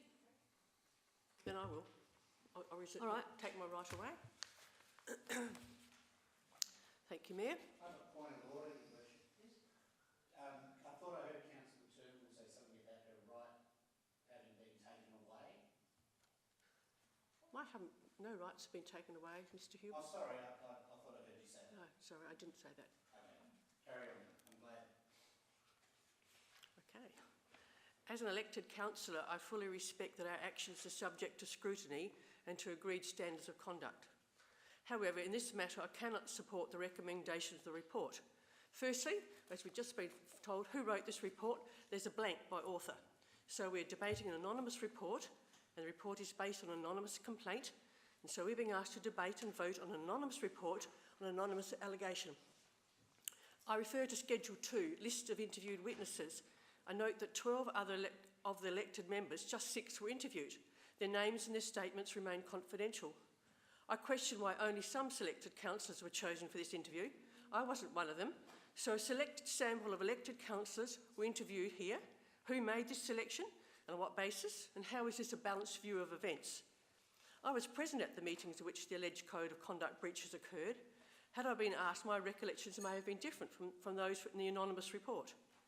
Regarding the allegations, allegation 1, Councillor Davey interrupted Councillor Henschke to note she'd arrived very late to the meeting and she hadn't heard the earlier discussions relevant to the topic under discussion.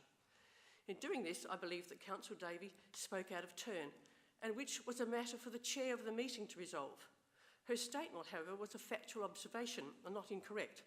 Councillor Henschke was very late to the meeting and her attendance record was poor. I cannot accept this as a code of conduct breach. Allegation 2, In an information session, Councillor Davey told Councillor Henchy that she did not wish to be lectured by her. Again, Councillor Davey could be accused of speaking out of turn. And again, this is a matter for the chair of the meeting to resolve. Against, while a somewhat robust interchange took place, I can't accept this as a code of conduct. Allegation 3, Councillor Davey made a mocking laugh at Councillor Henchke. I really struggle to accept this allegation as a code of conduct breach. Mocking, by definition, is to laugh at somebody and copy them in an unkind way. Councillor Davey may have expressed disagreement with Councillor Henchke's view, but I saw no mocking or imitating behaviour. I regard this as far-fetched allegation. And it should have been picked up by the chair. Laughing at something is not a code of conduct breach in my view. Allegation 4, she spread rumours about Councillor Henchke in her text messaging her husband for advice. I've no knowledge of this. I don't know if it's true. We have no evidence. Schoolyard gossip. What I'm totally appalled at is how this situation has been allowed to escalate to this level.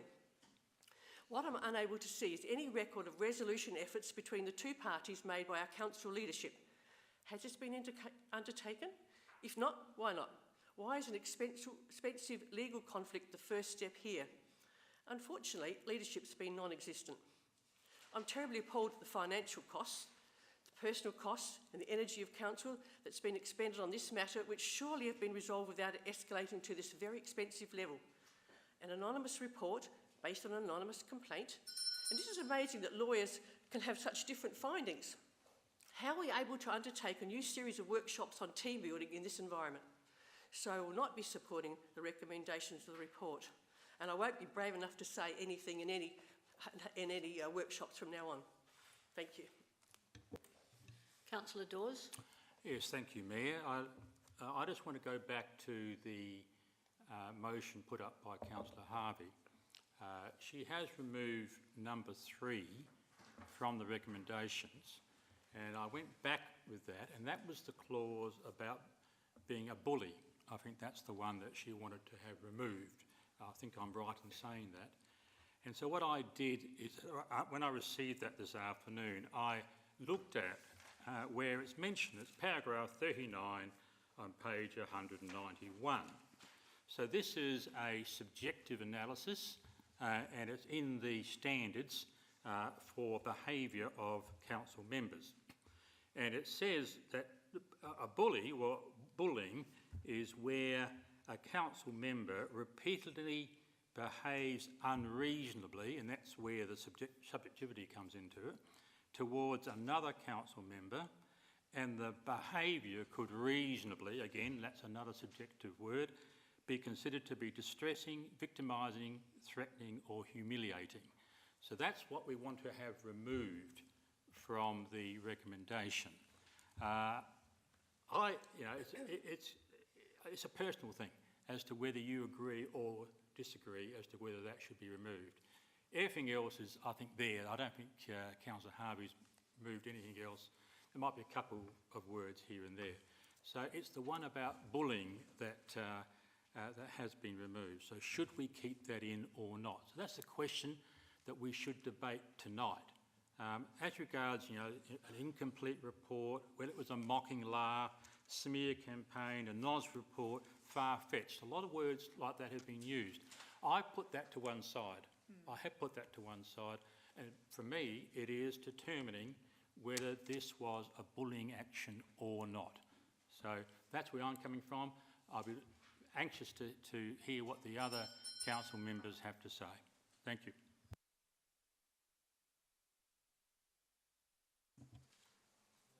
Councillor Jones. Can I ask a question, please? If somebody called another councillor a stupid woman, would that be allowed?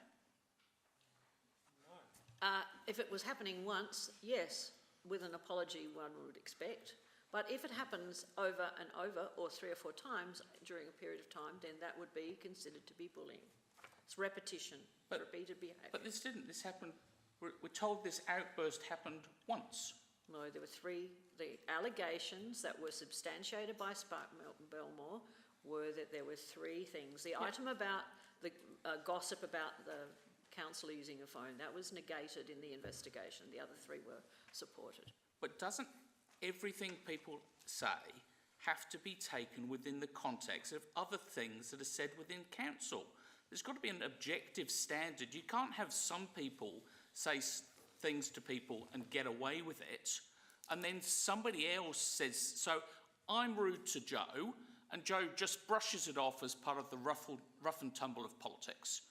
But then Andy's rude to me, and I take great offence, so he said something more innocuous than I said to Joe, and I haul him up before the behavioural standards panel. I mean, it doesn't make sense to me.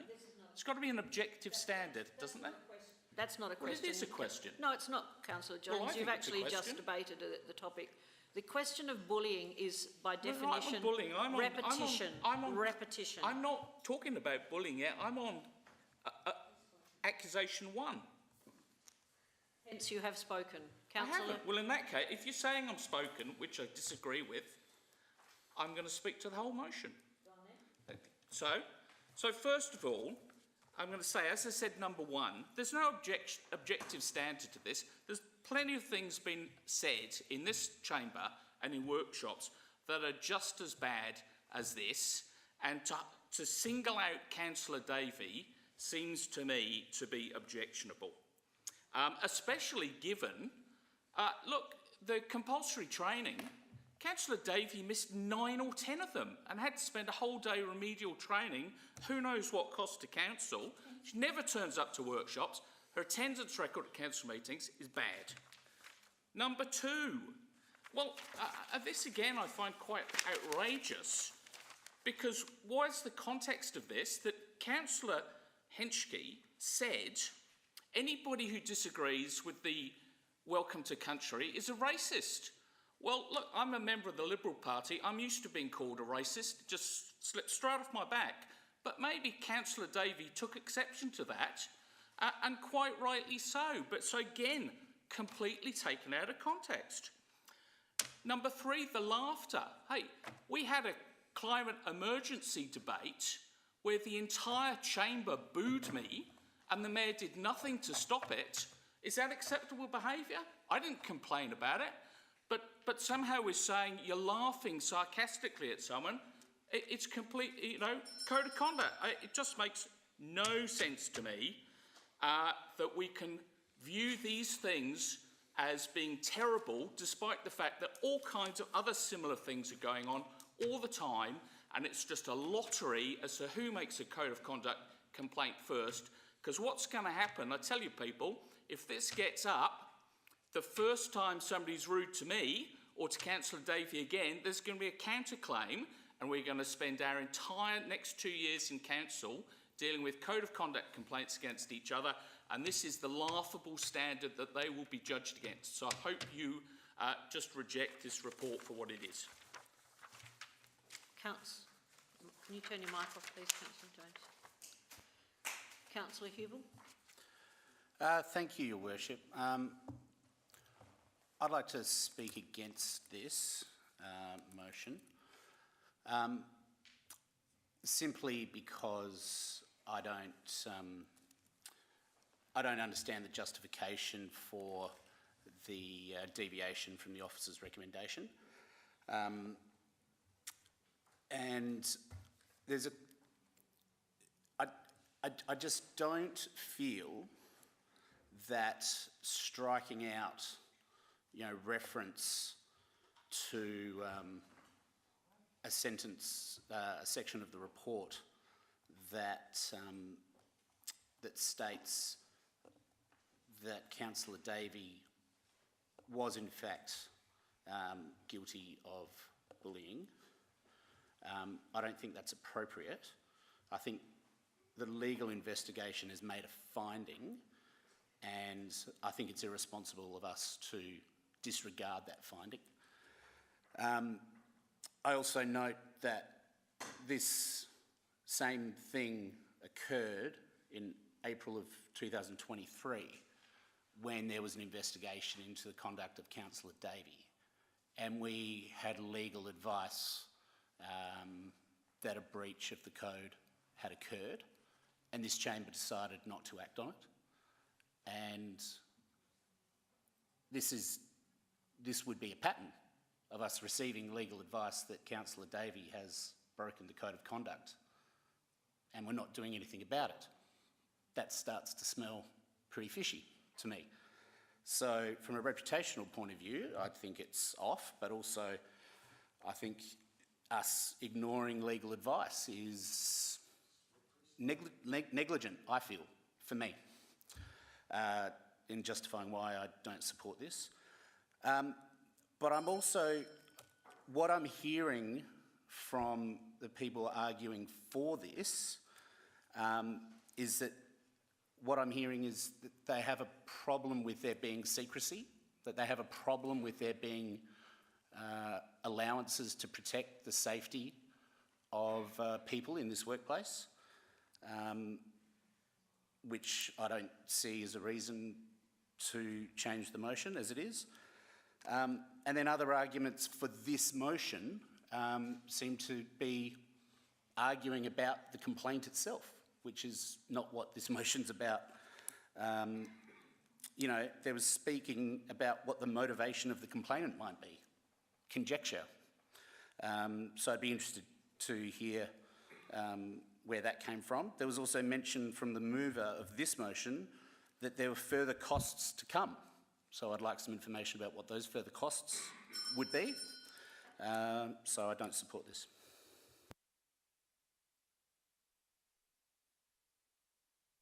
Is there anyone else who wishes to speak?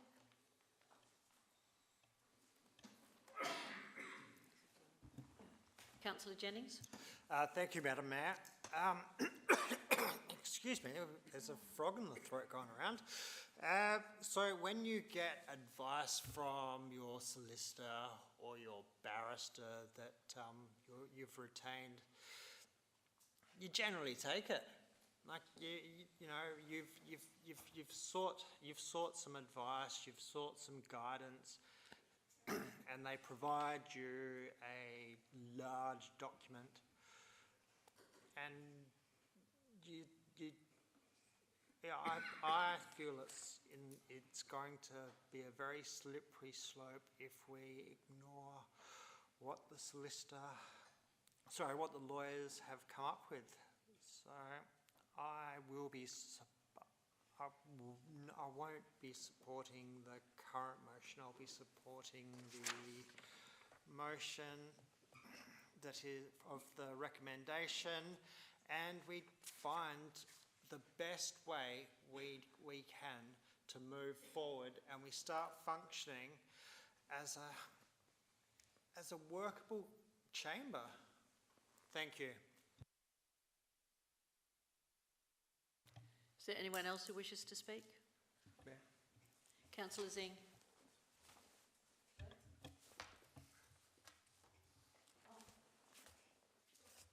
Sorry, I've got your name. Oh, no.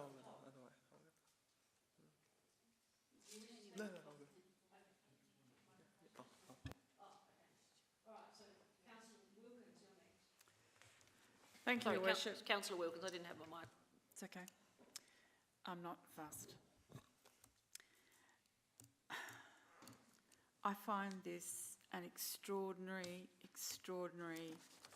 mess, quite frankly, and that we have to come to this point of view at this stage in the council term. All I want to do is see that there is fresh air here, that Councillor Davey and every one of us can move on, and I want to see the training, council member training and professional development plan on the behavioural standards for council members, the training schedule for this year. We need to move on. It is damaging for everybody's mental health, not just one person. And as for the cost, don't get me started. So that's what I'm suggesting. I will support what's in page 183, 184, and let's move on.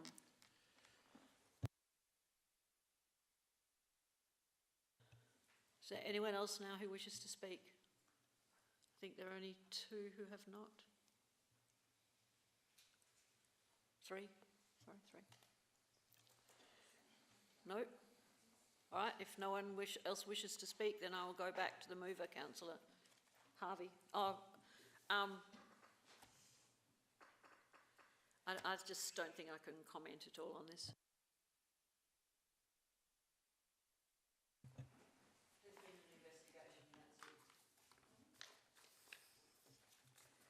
I'm sorry, what was that? I just said there has been an investigation and that's it. That's all I wish to say. Thank you, everybody, for your input. Councillor Davey has agreed to training. No denial there. The report has detailed all councillors need to attend training because of the toxic culture. And yes, I use that word toxic. It is out in the open. The media have used that word, which was in the paper last night and today. We have been provided with an incomplete so-called independent report. Councillors were questioned. Why were all councillors not questioned in fairness as witnesses, as 4 other councillors were also present at the meeting? I certainly wasn't invited to contribute my recollections of the meeting. Had I have been asked, my recollections would have been varied. Where is the fairness? This is a biased report lacking in procedural fairness. Councillor Davey is once again being targeted and bullied, as many of us are in this council. This report, I believe, contains untruths and bullying to discredit Councillor Davey and other councillors. I am hoping all this angst will end and elected members are able to get back on track together.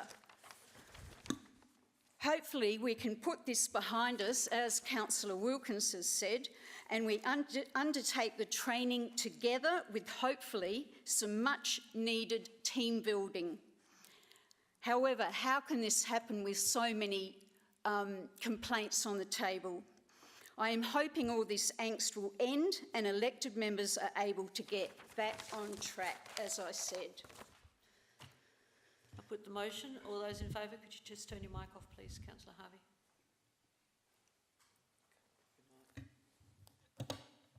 All those in favour? Against? Motion is lost. Now we revert to the original motion. Is Councillor Hubel, are you willing to move it? I'll move the officer's recommendation and I won't speak to it All right. at this point. Then I seek, will you, if you're moving the motion, you would need to speak now, you can't reserve. And you don't want to speak to it. Okay, sum up at the end, okay.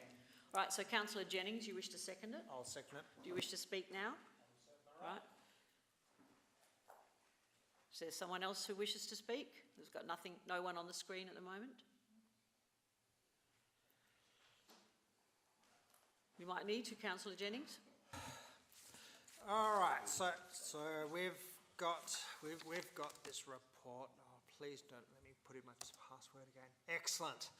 So we've got this report, got an executive summary, and let's move forward as a chamber. Let's get some team building and let's get everybody in a room and let's just remember we're here for the community. We're here for our community.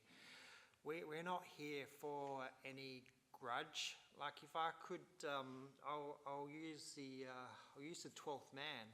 A grudge is nothing more than a place to park your car. And I'll leave it at that. Thank you.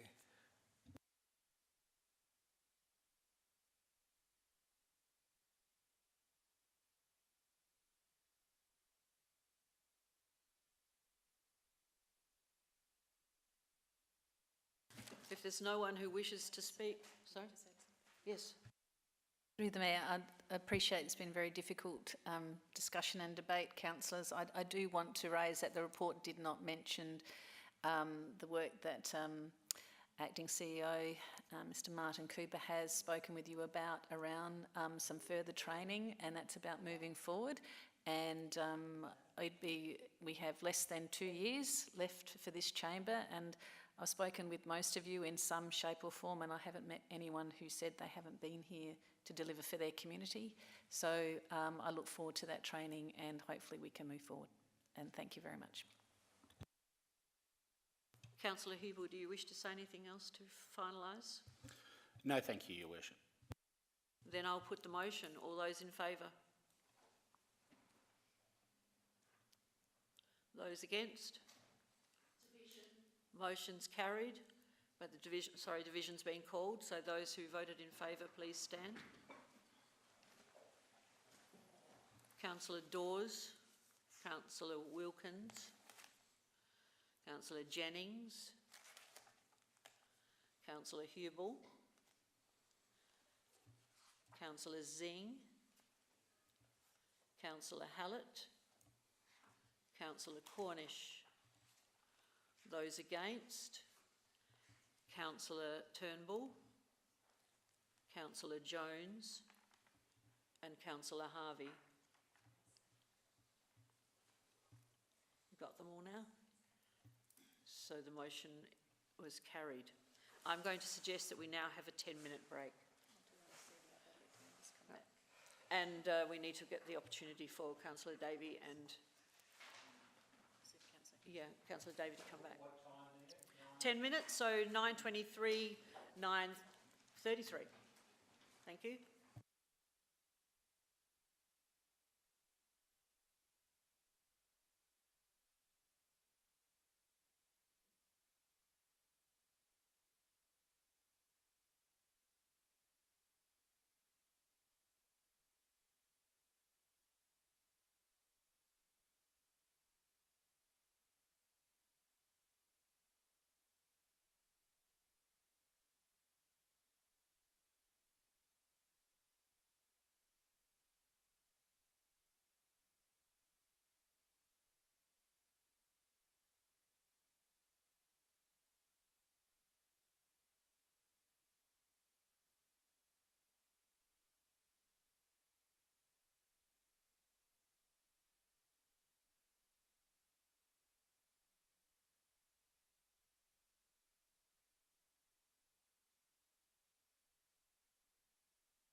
Right, it's 9:33 and I have 7 people seated, so we can start. Except Councillor Davey, we need you because you are the one who is, has withdrawn this item for discussion. It's page 269, 11.8.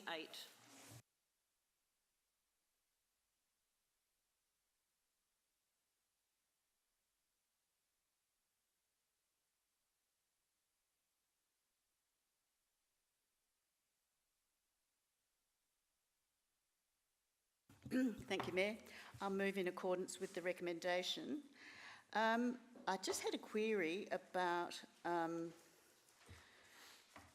or 2 queries actually, with the, at paragraph 25 on page 273, when a question about the traffic management plans and the community consultation results, and when myself and my ward colleague will be able to be presented with those. And the other one is regarding the dead trees that we have in Kensington Park and the investigations into that, and the other dead trees in Hazelwood Park, and whether we've had any further developments in terms of causation and management of those. Thank you. Thank you, Councillor Davey. I will refer that to my colleague, Mr. Cant. Through the Mayor, with respect to the first question, I'll confirm with my team tomorrow, but I believe we are due to set up a meeting with ward councillors for those precinct plans in February or March, but I will confirm that definitely tomorrow, and we will aim to get something in the calendar as soon as possible. With respect to the tree management, no, there's been no further advance since the last update that we provided through the CEO report in December last year. I believe the next scheduled update is quarterly, so that would be March in the next CEO report. If there's anything to provide you with a further update in the meantime, I'll be sure to do so. I seek a second. Did you want to say anything else, Councillor Davey, before I seek a second? I just had a follow-up question, if I may. Oh, okay. In relation to the trees and the tree health, there were some plantings to be made, a whole lot of understory plantings, to acacia-type plantings to help the soil recover from what we think is causing it, the Phytophthora and those sort of things. And that was to be planted in the garden beds, and that hasn't happened. So I just wondered when that is scheduled. I thought it was going to be in spring. So I just wondered when that's going to happen, please. Through the Mayor, yeah, I believe, and I could be wrong, that we gave you a response to that in December, which I think I shared with all council members. So I will look that email back out again, and I'll share it with all council members. My understanding is during next planting season. We were going to be doing that, but I'll confirm that for you tomorrow.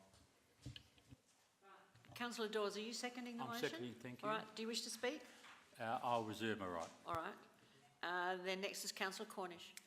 Thank you, Worship. I'm just, it's not in the report, but I'm just an update on our planning code amendment, whether or not we've actually heard back from the Department from Planning. I think we submitted it in April last year.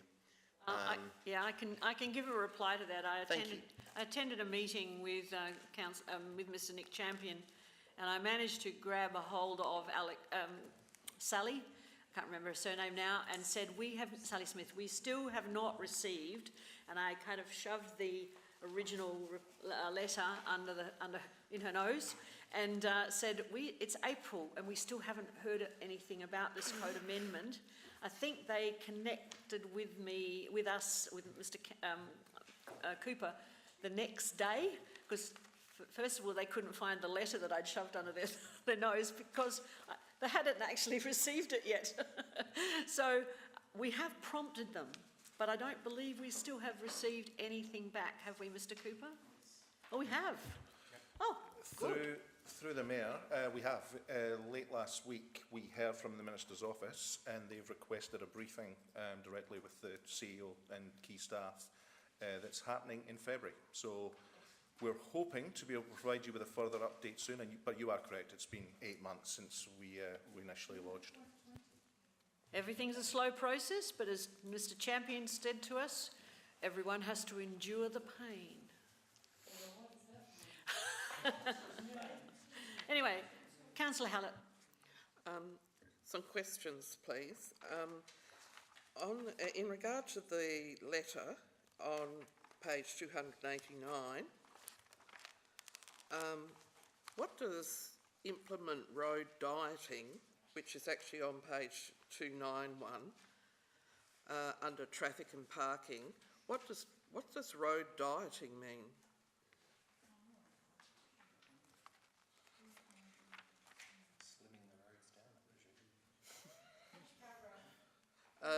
It's directly under traffic and parking. It's the third line after traffic and parking heading. Oh, road dieting. Yeah. I'm going to leave that one to Mr. Cant. Through the Mayor, it's as assumed, it's a traffic management practice, and it's narrowing the road in certain places. Okay, so it's narrowing.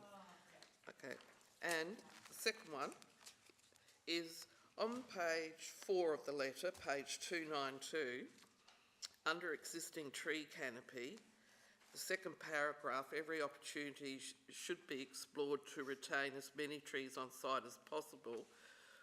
Would it be worthwhile changing as many trees to all trees, as more or less like an amber claim, because then we've got something to go back on. Can I just respond to that one? Because Mr. Cooper and I went to the meeting up at McGill where Mr. Champion talked about this, and where a number of local residents got up and explained community groups who were particularly concerned about the loss of trees along the creek bed. Yeah. And it was actually made quite clear that there could not be any promises that every single tree could be saved, because it depended on what development went ahead. But the creek bed was seen to be almost sacrosanct in terms of making sure that those trees that exist along the creek bed that travels through the university campus would be protected. But I don't think we can ask for a guarantee, personally, I don't think we can ask for a guarantee for all trees, because realistically that will depend on what the government decides to do in terms of the development of that site on the eastern side of Penfolds Road. Mr. Cant, did you want to add something to that? Sorry. Through the Mayor, yeah, no, I agree with that, absolutely. And we've got to remember as well, this is not in council land, this is not council boundaries, so we are putting our position across based on our strategies and our position. There may be reasons, though, that you would remove trees and replace them with more appropriate species, for example, similar to our woody weed removal programme that we have, for example. So I'm comfortable with it as written, because it's looking to retain the appropriate trees as much as possible.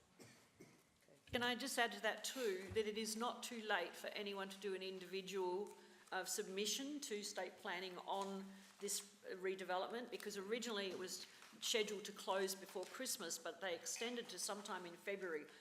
If you go to Your Say, the government's website, you will actually find there is an opportunity. So there is nothing for you, nothing to stop you personally, and I intend doing one as well, from a personal perspective, that would add to what our council has is presenting through this letter. Yeah, I have done. Oh, you've done it already. Good. Okay. If you'd just like to turn your question, unless you've got another question. Now I'll go to Councillor Davey. Thank you, Mayor.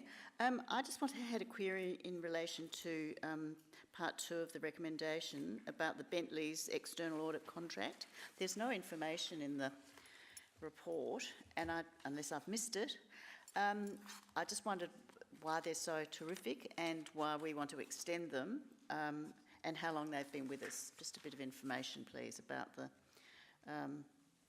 external audit contract. Thanks.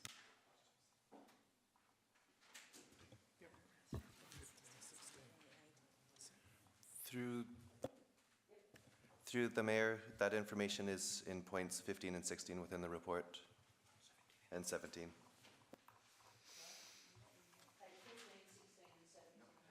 No, sorry, number 15, 16, 17, and 18, not page, that's... So in short, it's a 2 + 2 + 1 contract. We've we've exercised the first 2 years we've gone through that. We're looking to exercise the second. Councillor Wilkins. Thank you. I was also at the meeting, and I'm wondering, the block of land that's on the eastern side of the main road going north-south, Penfolds, yes, that piece of land, any news on that? Is that to be carved up? Can that be sporting, hockey, whatever? Is there any news on that? I believe... Up at McGill, that is? Yeah, I believe the eastern side is potentially for some sporting and also probably some housing, because it's quite extensive. But there's no... The whole idea of these submissions is that people put in their ideas. Yeah, I know. And I know there will be developers who want to develop land on there for housing, and there'll be developers who want to do housing on the other side, on the western side. So the whole point of this, as I think you understood because you were at that talk, is that this is the whole point of the community consultation. Not that we know that they'll take any notice, but however, everyone has been given the opportunity to have a say, but they did make it clear that whatever happened, they needed to get money back into Renewal SA and cover the problems that exist currently for housing. I get that. So I think there's no decision at this point that I'm aware of on either the east or western side. Would you agree, Mr. Cooper, because you were there with me on the night as well? Okay, and the other thing that's mentioned here in page 292, this seems to be, to me, to be an ideal opportunity for Mrs. Martin to put in her application for a skate park in this precinct. Campbelltown have already got a massive one. Great. Along, further along by the... on the River Torrens, next to opposite Paradise Interchange, opposite. They redeveloped the one that was there that it was ancient and decaying. Okay, but so here's they've an spent opportunity millions for another there. one. They've mentioned it here. Okay. Yeah. Okay. Sorry. Thank you. Okay, Councillor Davey. Yes, just one further question, thank you, through you. The Marriotteville Precinct Master Plan, I just wondered if we had any update from Norwood, Payneham and St Peters, whether they've endorsed. I haven't spoken to my colleagues yet, and I just wondered if we'd had any notification of endorsement about that. Yeah, they were meeting shortly to discuss that. I think I saw it on their agenda. Mr. Cant? Through the Mayor, yeah, I understand that to be the case.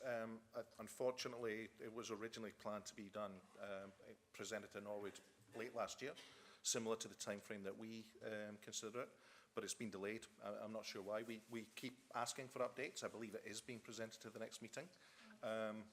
Hopefully, I'm not sure what the recommendation at this stage is, but as soon as we know, we'll provide an update. We have put a holding budget bid in for the development of a concept plan as per council resolution, and we will wait to see if Norwood do the same thing.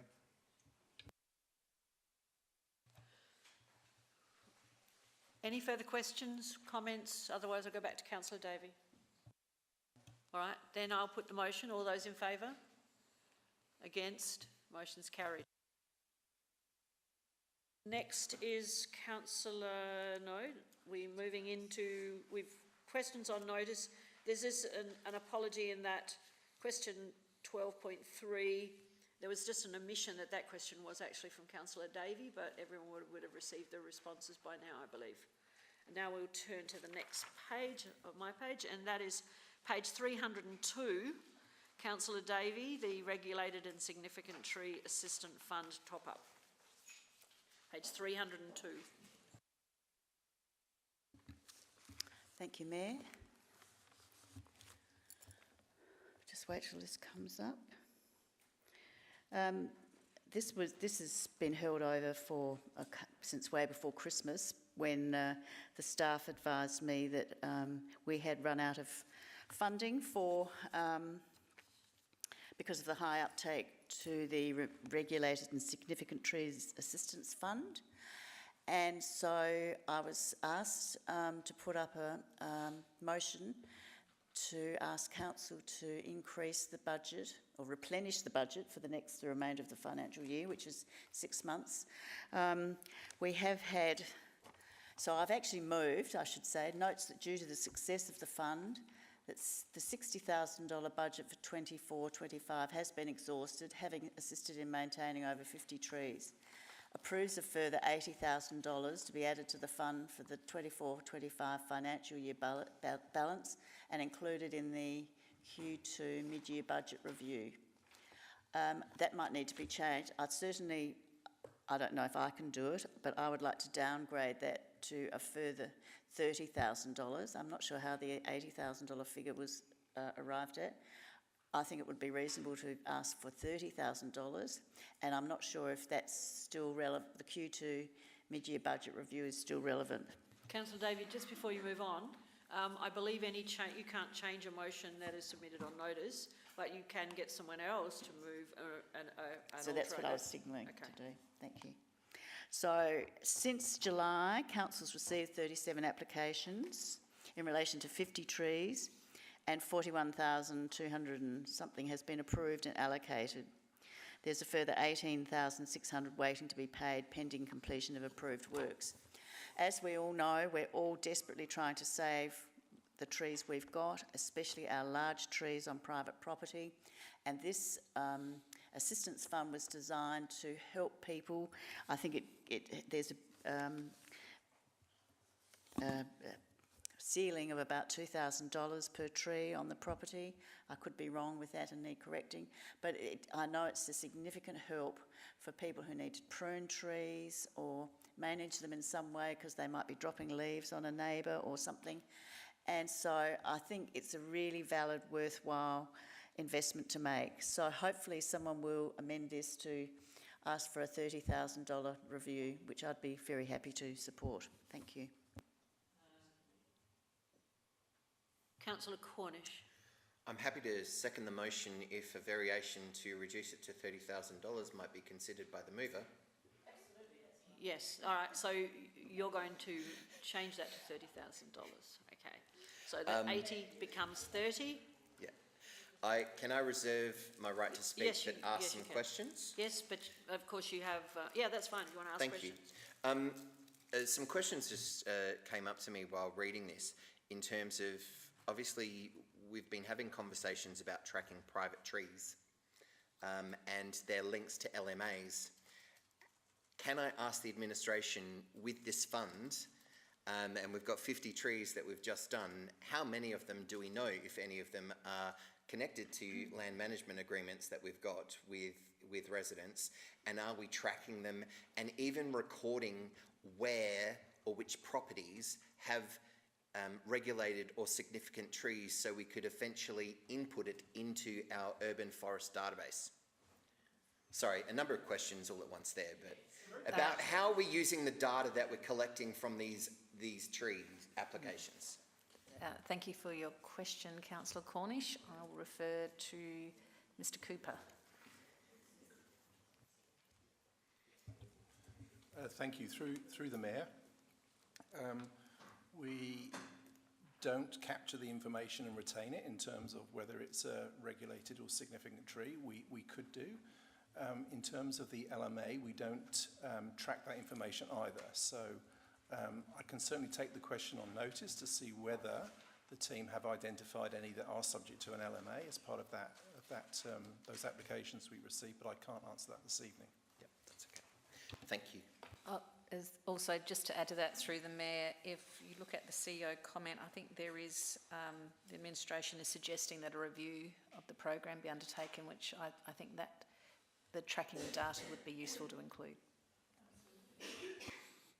Councillor Hubel.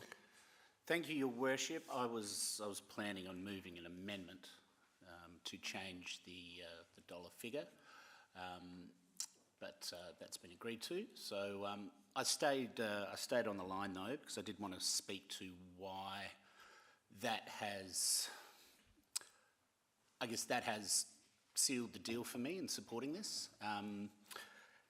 I feel that I've said this, I've made this argument before, so I again beg, as I try to do every time, I beg everyone's forgiveness. I mean no disrespect to anyone at all, but we agreed when we set the budget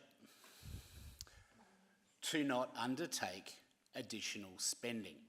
And we talked about all the little things that come up and pop up. This is another one.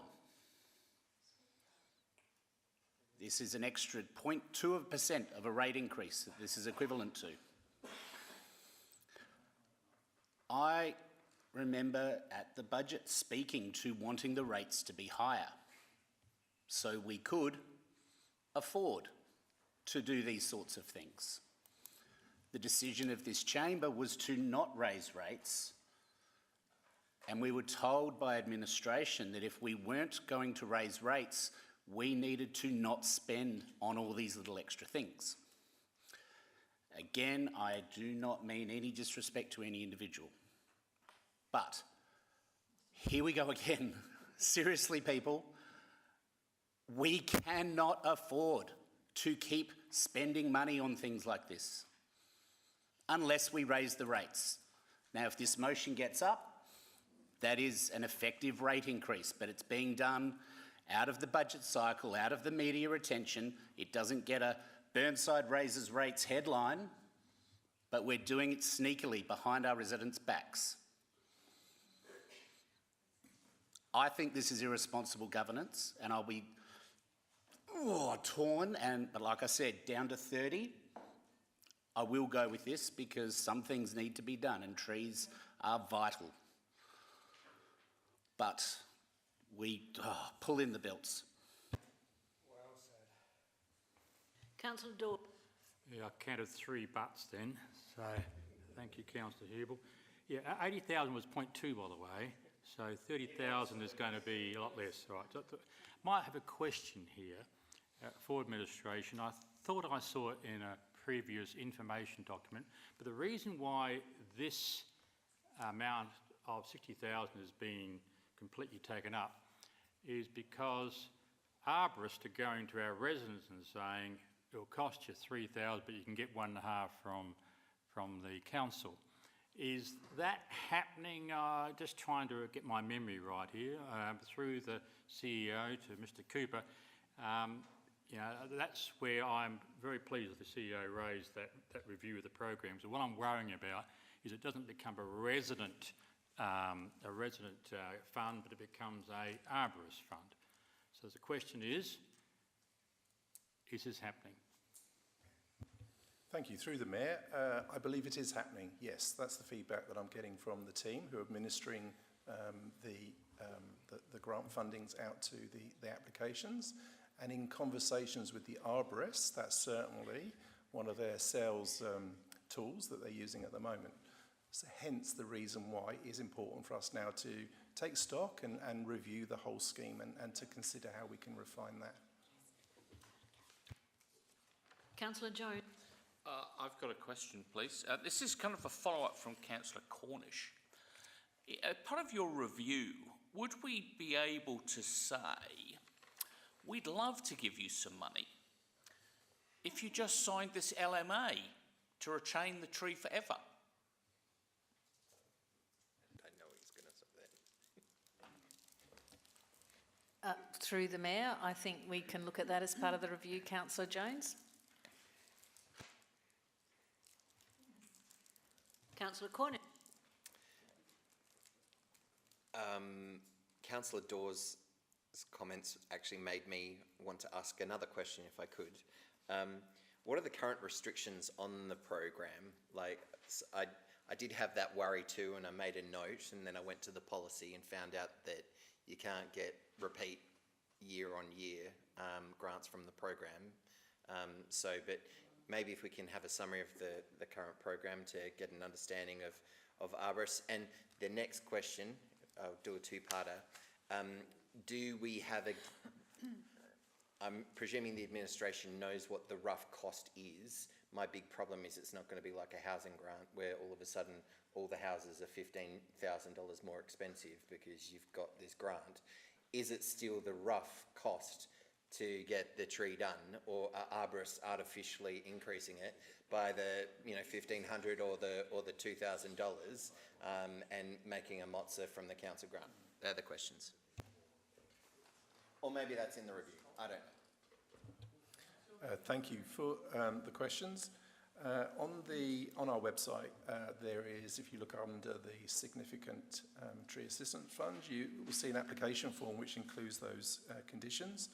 But in summary, the approval has to be given before the work commences. We can reimburse up to 75% of the works that are undertaken, capped at $2,000 per tree. Consideration for funds up to $3,000 may be given at the absolute discretion of council. We have a number of criteria that we will consider if we were looking at that. Applicants are eligible for more than one reimbursement in any financial year if they relate to different trees. Applicants for repeat funding must demonstrate that the work is legitimate maintenance in accordance with an ongoing maintenance plan. Preference is given to the applications with an Australian Government concession card or seniors card. In-house assessment of the applications will be completed by a council tree management officer. A planning assessment may be required, and funding decisions are made and the applicant notified. Applicants must submit the invoice and certification of work completed to the City of Burnside to receive their reimbursement. Certification acknowledges that the work has been done in accordance with the approval. The other thing that Council needs to take into consideration are the changes to the tree legislation. So the number of trees that now fall into this classification has increased tremendously. So that, again, that's another reason why we do need to undertake a review. Thank you. Councillor Hedgkey. Thank you, Mayor. I was going to ask a question, but these answers which you just heard pretty much answer my question anyway, so I'll just quickly speak. I'm reading here from the CEO comment that it's recommended a review is undertaken, as we've heard from the executive. I don't see that there's any rush to budget 30,000, 10,000 or anything right now, and we can wait a couple of months until this review is done and we can make an informed budget decision on the outcome of the review of the program, because we may need 40,000 or 50, or so that would be much more. I think that would be helpful. So I won't support budgeting right now. Thank you. Councillor Jones. I would love to support this, because who doesn't love trees? But Councillor Eubler's right. We've done a pretty good job of holding the floodgates, and we just need to carry on. And look, unless the tree's collapsing, I would think most stuff can just be deferred until the new financial year. I can't believe it's so urgent that we can't just consider this additional funding as part of our normal budget process. And so, regrettably, it's a no from me. Councillor Davey. Thank you, Mayor. I just have a question before I make any further comment. How many applications did we reject when we ran out of funding, which I think was the end of November last year, please, through you to the administration? Thank you for the question, Councillor Xavier. I'm afraid I'll have to take that one on notice and let everyone know tomorrow. I've got no one on the screen, and I'm looking at half an hour to go and 3 motions to go, 2 with notice and 1 without. So, Councillor Davey, are you happy to? I know there's 2 more. Councillor Hallett, you wanted to speak, and then I'd like to pass back to Councillor Davey to sum up. I've got a question. Yep. Thank you. Have we considered, rather than seeking a letter or an application to help cover costs of an arborist, have we considered giving a discount on our rates if you maintain significant regulated trees on your block? And would that work out to be more expensive? Thank you for the question through the Mayor. I will take a first stab at this and then pass on to Mr. Cooper. Administering something like that is quite a costly and resource-intensive exercise. So I would say it would be a difficult thing to actually do, but I will just refer to Mr Cooper if there's any other additional information. Thank you. So in addition to what Julie has said, this would be an absolutely massive exercise. We haven't got that information at the moment, but just to get it would be huge. And you'd also be looking at a considerable number of residents that would be looking for discounts on their rates. So we would have to do some significant investigative work on this before we could even consider that. So, but you know, other councils are looking at initiatives with their rates. Unley are looking at something. So it's something we could look at, but yeah, it's going to take some work. Councillor Davey, will you sum up? Thank you. I'm happy to sum up. I am a bit alarmed at the kind of cavalier view that we can just put this off for a little bit longer. I think if we leave it to the next budget process, it means there won't be any money forthcoming for well over 6 months. And while I think the review of the fund is absolutely worthwhile, we're still having storms all the time. We're in a period of drought where trees are being damaged and losing boughs. I think we owe it to our community and to our much respected view that we are a tree city of the world. This is just $30,000 to help those who might have a storm-damaged tree, might have a tree that's causing a dispute between neighbours, they need pruning, help with pruning. So I ask for your consideration to actually approve this. I take on board Councillor Hubel and Councillor Jones' points about topping up budget and making budget bids, but we do this for a hell of a lot of other totally new things. And I'll also ask you to put in perspective our seemingly endless volume of spending on legal expenditure, which to date for the first 6 months of the financial year is $274,000. So what's $30,000 to help some of our significant trees, which is what we, as a tree city of the world, value, and this is to support our community to do that. Hopefully you'll support this. All those in favour? Against? Motion is carried. Division's been called, so if you voted in favour, please stand. Councillor Cornish, Zing, Davey, Harvey, Henschke, Hubel, Wilkins, Dawes and Turnbull. Those against? Councillors Jennings, Jones and Hallett. Thank you. Now, the next one is Councillor Wilkins. I'm here.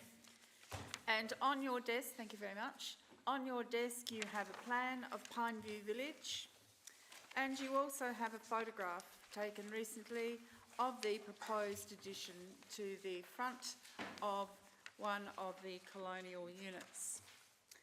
Thank you very much, everybody. I would like to move the recommendation with a change at point B, but I'll speak to the motion if I can first, and then we'll just clarify point B, which needs to be changed.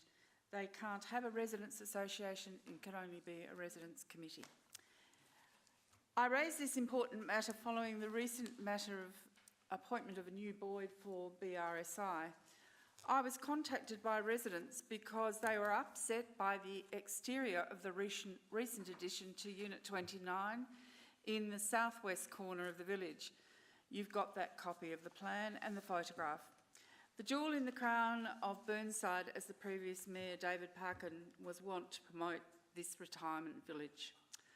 I have to thank the wisdom of the previous council of 1984 who had the foresight to buy the land and have Delphin build this model residential village for residents to move into in their retirement years. They have invested their considerable dollars in their individual units, which gives them the licence to occupy until it is no longer a suitable residence for their circumstances. 75% of the market value at the time of their leaving is returned to the resident or their estate. The village is a valued mid-century colonial design of individual homes which all residents love, and particularly the gardens, designed by a South Australian landscape architect, Vesta Sealans, who is nationally recognised. The previous board ensured the gardens were refurbished by him in recent years. I know this village and its residents since I was first elected to council in 2003 and was appointed to the board of BRSI. In 2013-14, 6 members of the board, 3 councillors and myself, Anne and Mark Osterstock, and 3 independently qualified persons, all of whom were residents in the city of Burnside. I recall working with 3 excellent, caring and compassionate village managers, Joan Parasini, Sue Shuttleworth and Lucille. The village has always been a connected, cohesive neighbourhood of residents, a happy and harmonious village of friends. But in the last few weeks, all has changed when the new rendered blue board facade at Unit 29 was erected.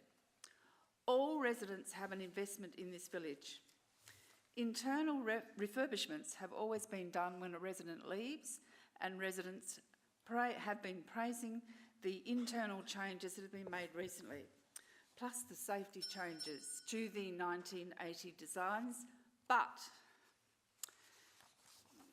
people then noticed what was happening, and they raised their concerns. And I quote from notes of conversations I've made when the residents have spoken to me. Residents feel their village is becoming more of an institution than a home. Residents read the Pineview Village letter from the Exec Management 11th November, and I quote phrases used. There are some big changes happening, external refurbishment and minor adjustments to the front facade, modernisation. The Exec Manager of the village talks about achieving the long-term goals of the board. What makes our village appealing to new residents? Future planning of the village. The board is committed to continuous improvement for all refurbishments.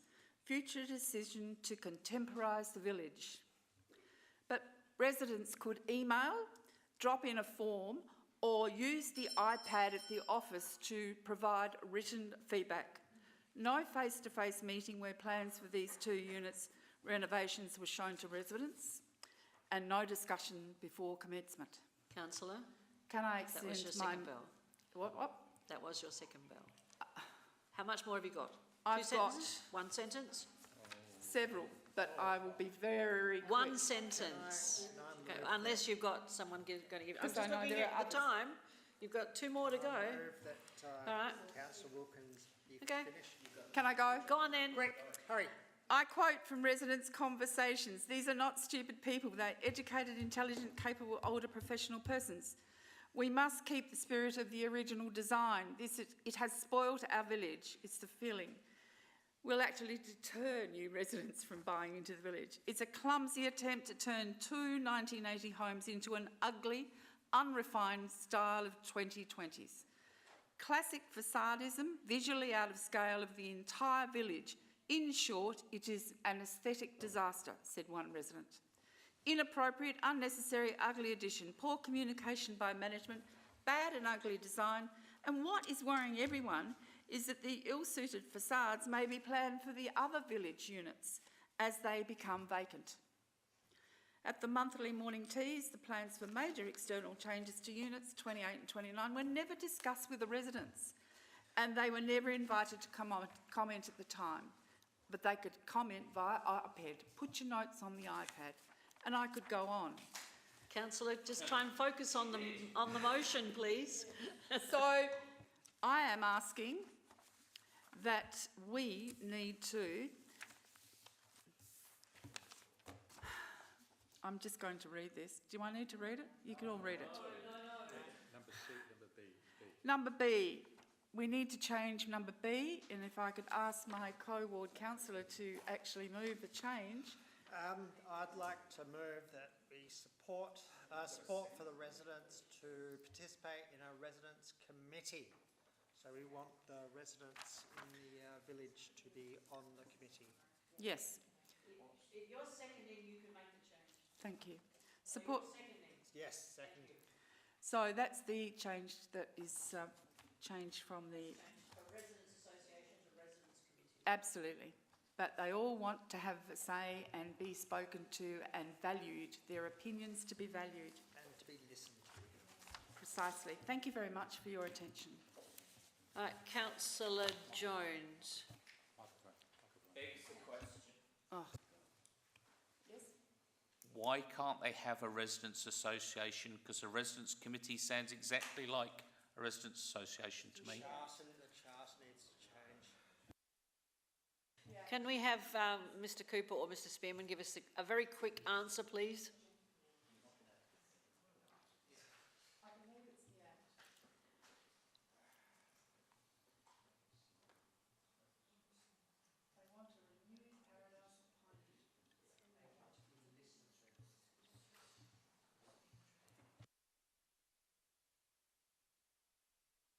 Well, while we're having a break, I'm going to suggest that we're going to need to extend the time.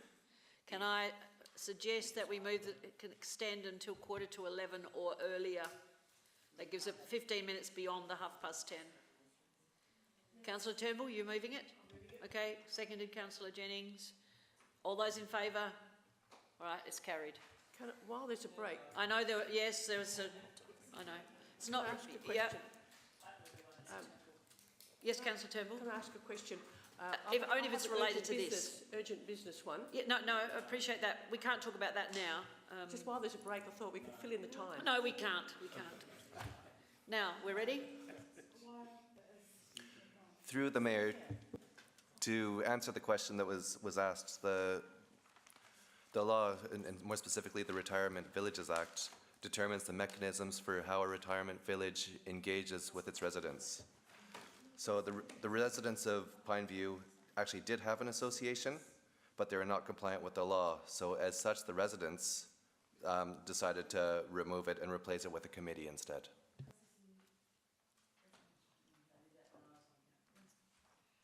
Councillor Hallett?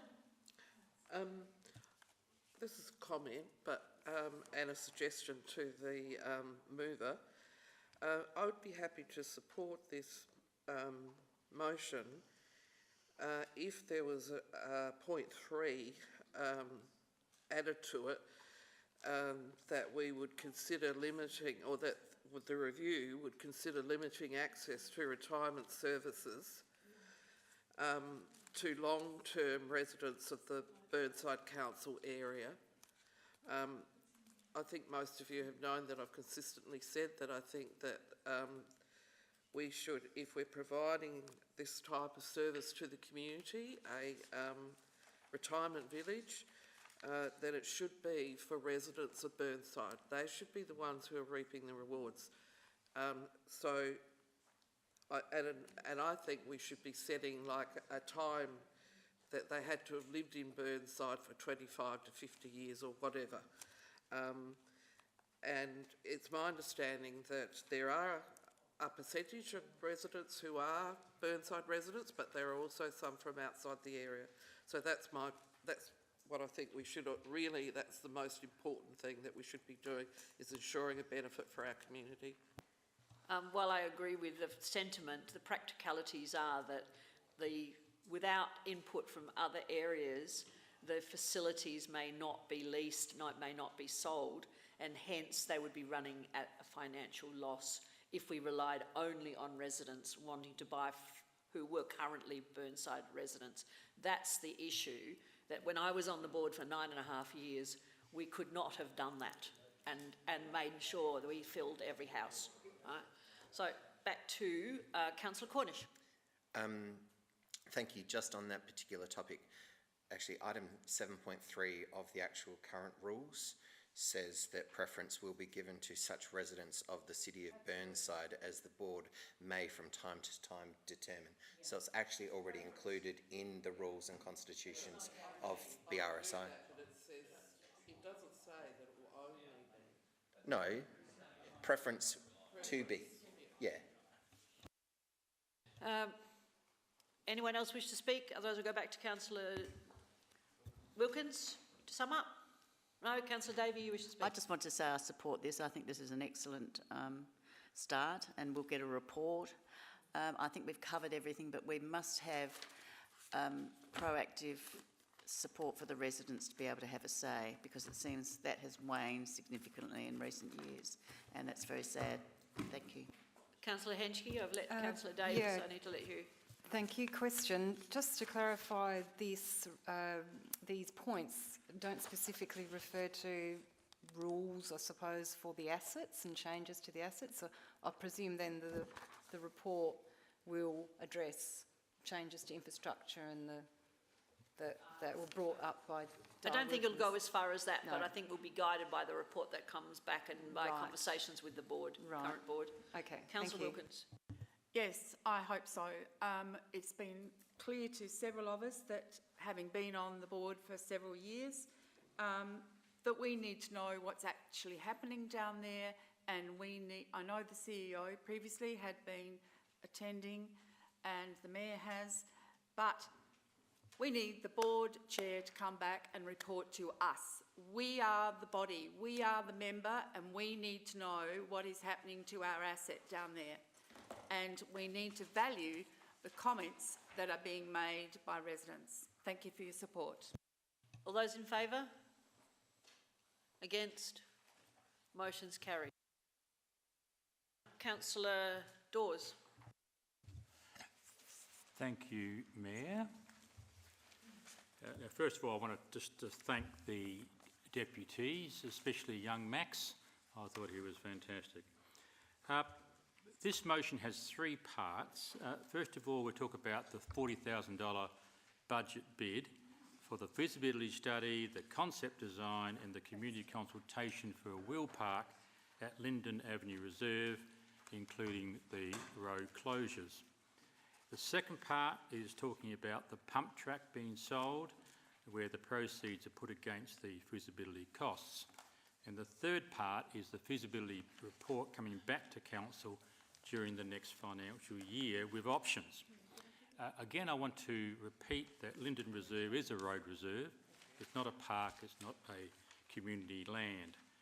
But the process is 6 steps, and I just want to take you through these.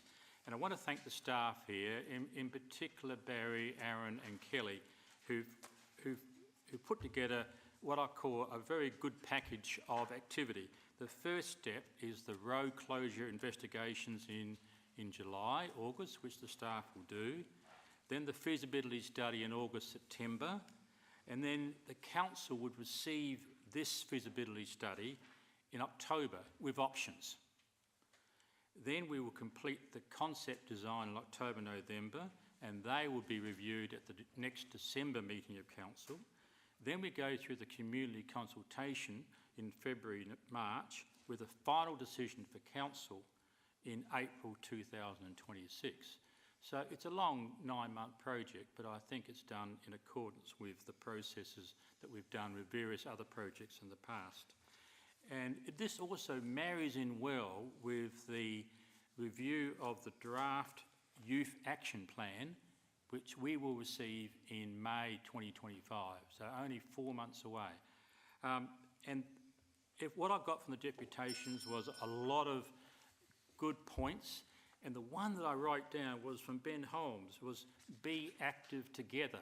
I thought, that is what we're on about, and it's not just the kids, it's also their parents and so forth. So that's all I'm going to say, because I know there'll be some questions that will come back, and I will seek a seconder. Thank you. I seek a seconder. Councillor Jennings. Having a second, I reserve my... Councillor Jones. I've got a question, if I may. Are we currently going through a budget bid process?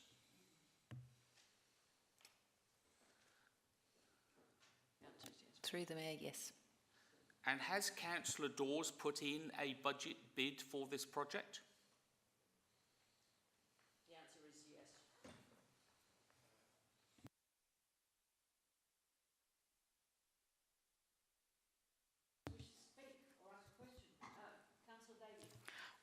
Thank you.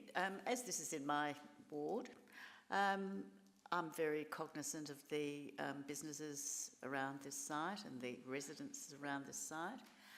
and the significant implications that this possibly will have for their residential and business lifestyles.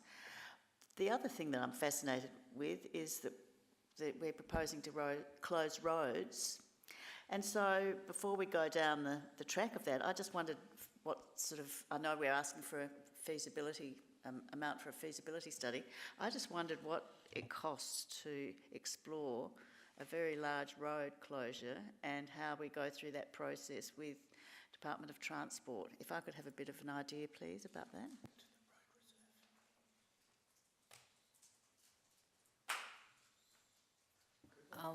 Thank you for the question, Councillor Davey. I'll refer to Mr Cant. Through the Mayor, there's a prescribed process through the Local Government Act that we must follow. We've done this on a number of occasions with this council.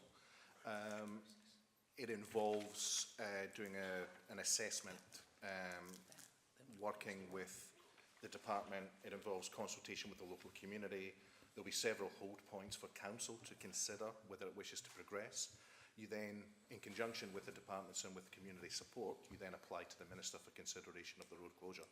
A simple process could take 6 months, a more complicated one, 9 to 12 months. The majority of the cost can be borne in-house, subject to it all going well. There are a few minor costs for surveys, and there's a requirement for a publication in local media or several articles that you need to follow. But I can provide all that through the business case process.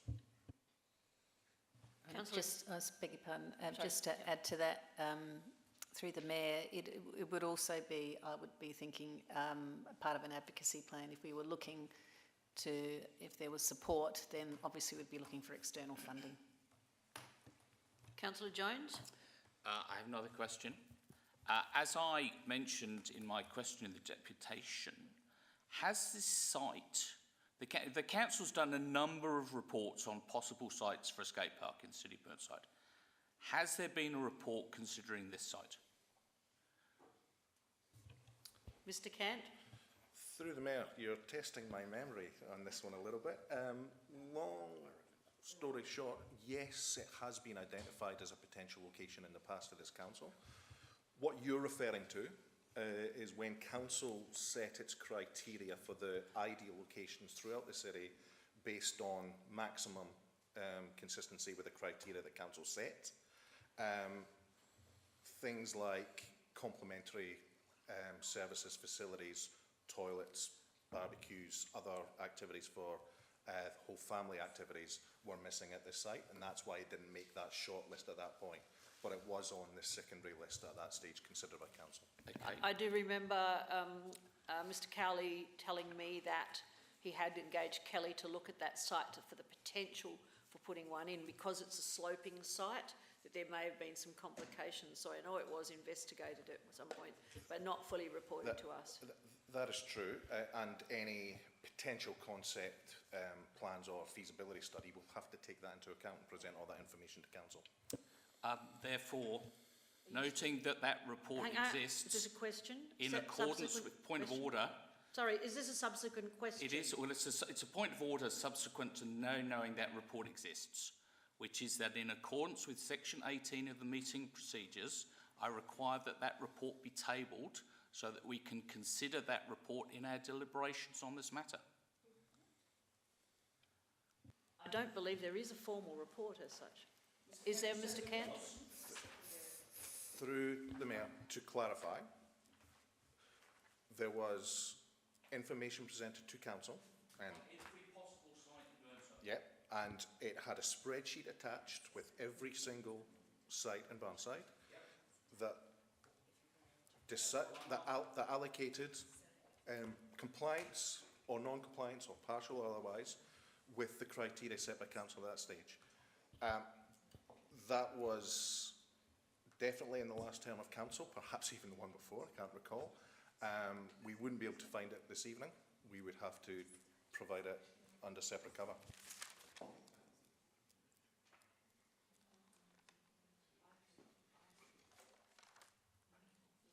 Formal motion that this lay on the table. I'll second that. Formal motion That it adjourns to the next meeting.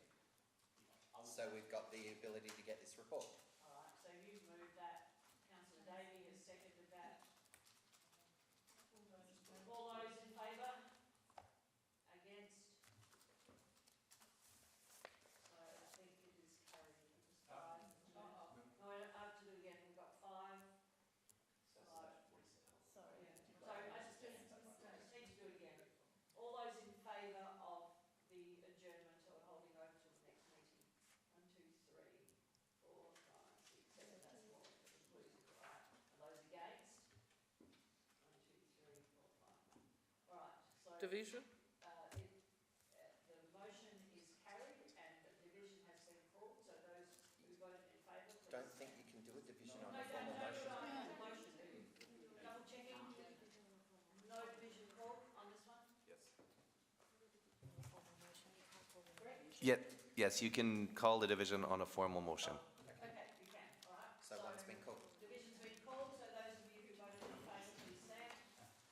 Councillors Cornish, Harvey, Davey, Hubel, Jones, Wilkins and Turnbull. Those against, councillors Henschke, Hallett, Zing, Jennings and Dawes. Right, thank you. Now, there has been a question asked to have leave of the meeting to present, sorry, what's that? Microphone.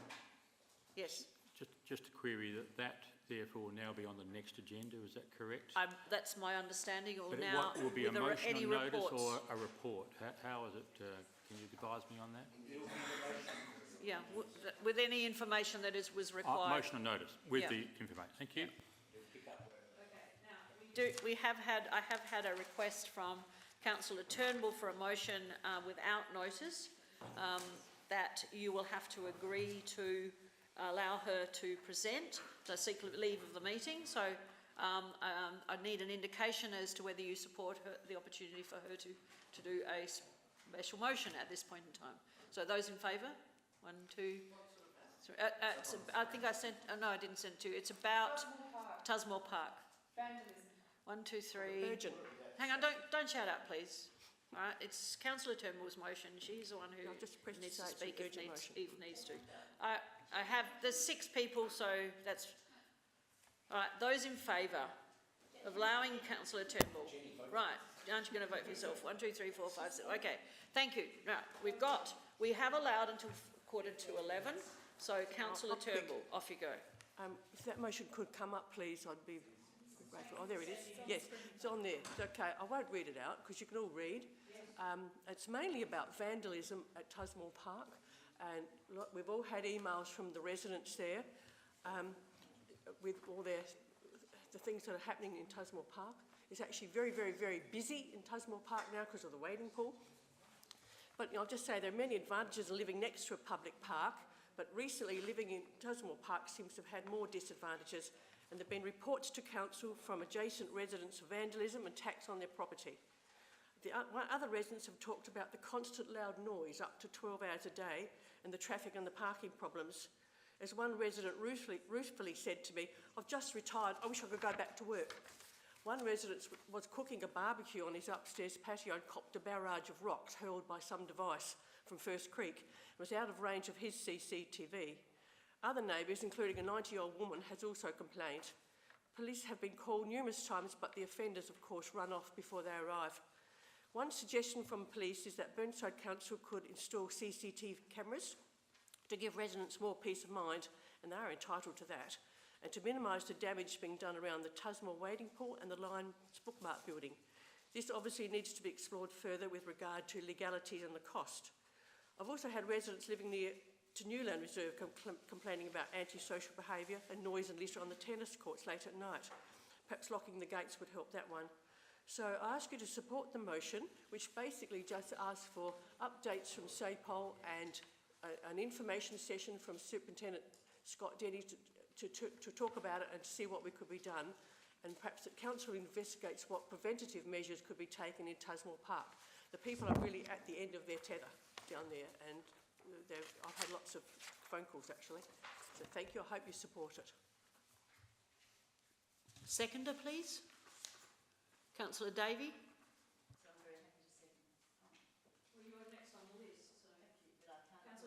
Oh, sorry. Thank you. I'm very happy to second this. Yes, we've all heard had the emails sent to us about the distress. Again, this is a recurring problem that recurs significantly after school holidays.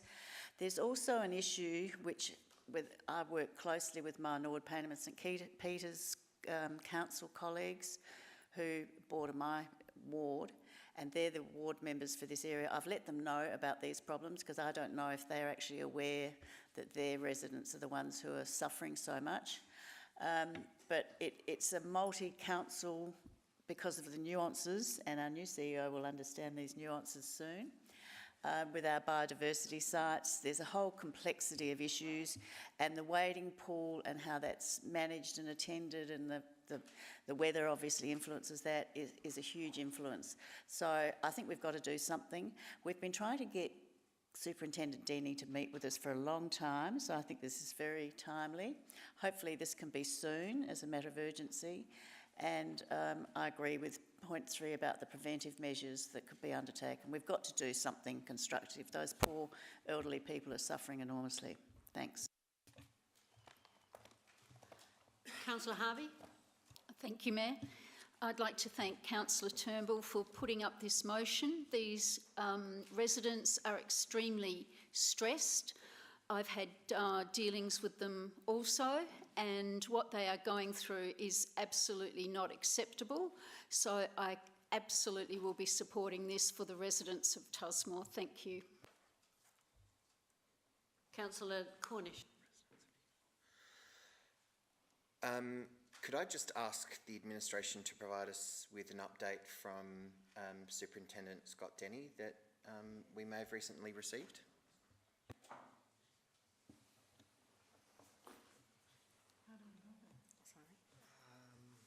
Councillor Jennings, can you just turn your mic off, please? Certainly.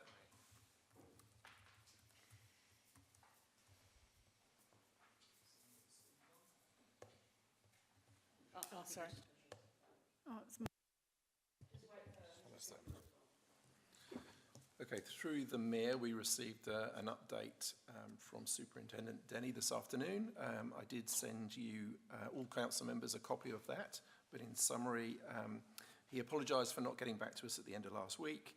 He has verbally advised that the police do not see Tusmore Park as an area of great concern in the overall scheme of things in our council area. There have been a small number of issues with homeless people, but that has not caused any concern as they have moved on. Regarding the rock throwing issues, they have no holding reports on these instances. They will, however, increase their patrols around the park, and residents should ring SAPOL if they have any concerns.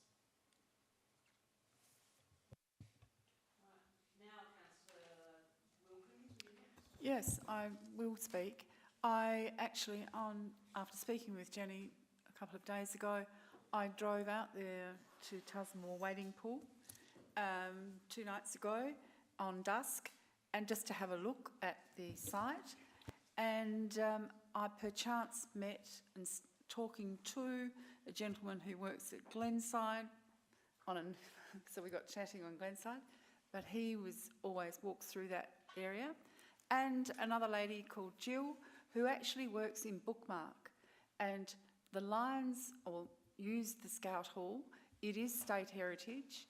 They are concerned about young, shall we say, adventurous persons with baseball bats coming and bashing and destroying some of their equipment, and actually possibility of actually getting into Lions, into the Bookmark, and causing considerable damage. And I don't need to, well, they're concerned about fire as well. So there is a whole issue that needs to be addressed with the Lions Bookmark building and the damage that has been done by people who have time on their hands with baseball bats. And I have heard from that same person who works in the Bookmark building that the residents around are saying exactly what Jane just said. They're sick of it. It is really unfortunate we live in an age of vandalism and theft. I'm not sure if you know the Kensington Baseball Club was broken into and they lost $30,000 worth. The Lions Shed at Glen Osmond has been broken into 3 times, and the Lions Shed at Glen Osmond, where the old Glen Osmond, and so these things are happening and randomly around, but they are slightly different issues in relation to the noise and the overusage that Councillor Davey actually referred to of that area, since the wading pool has become such a popular venue, and particularly on a Sunday when there's a lot of people at the church as well. And that's enough. Yeah. All right, so I think looking at the time, I've got Councillor Davey. I've just got a question, noting what Councillor Wilkins has said too.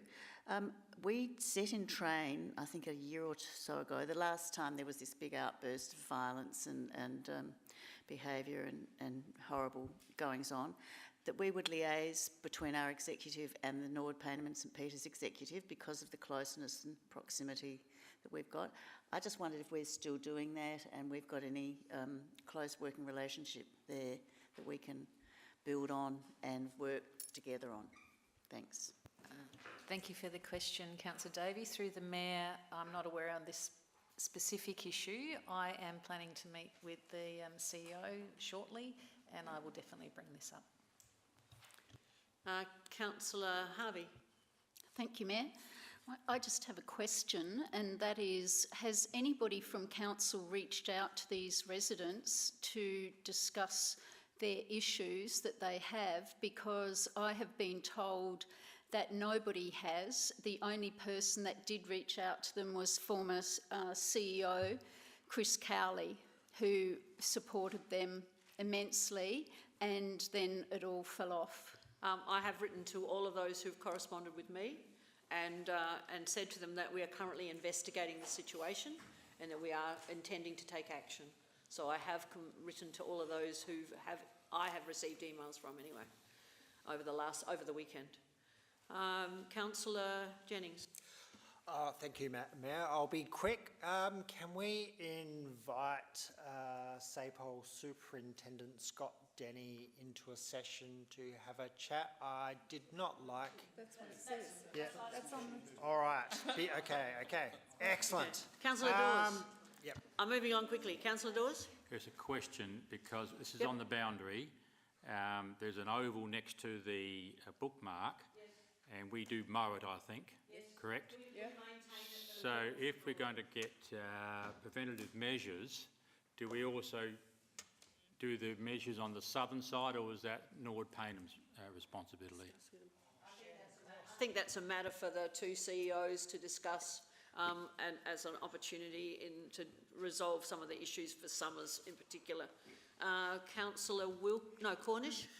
Which was going to be my point, because we did write to the Norwood Payneham City Council to try and realign the boundaries so that this part of the park that is causing the most issues, although we own it and it is our land, as a landowner, as a council, it's not in our council district. So it is in Norwood Payneham St Peters district, as is most of the residents in this end of the park. Councillor Wilkins. Can I just add one more point in speaking to a person who was... Oh, sorry. Last question. Well, I'd like you to sum up now. Yeah, my question first is, do the Rangers have a big presence there on the weekend? A major presence? An extra presence? The Rangers? Well, only if they'll go. I think the summer holidays... I'm not summing up because we're out of time and it's all there, and I just ask you to support it. Thank you.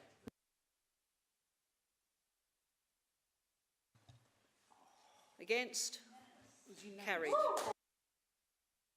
Thank you for your attention tonight, and thank you for your involvement, and we'll see you in a month's time. No, hopefully see you next Tuesday night for the workshop. Excellent.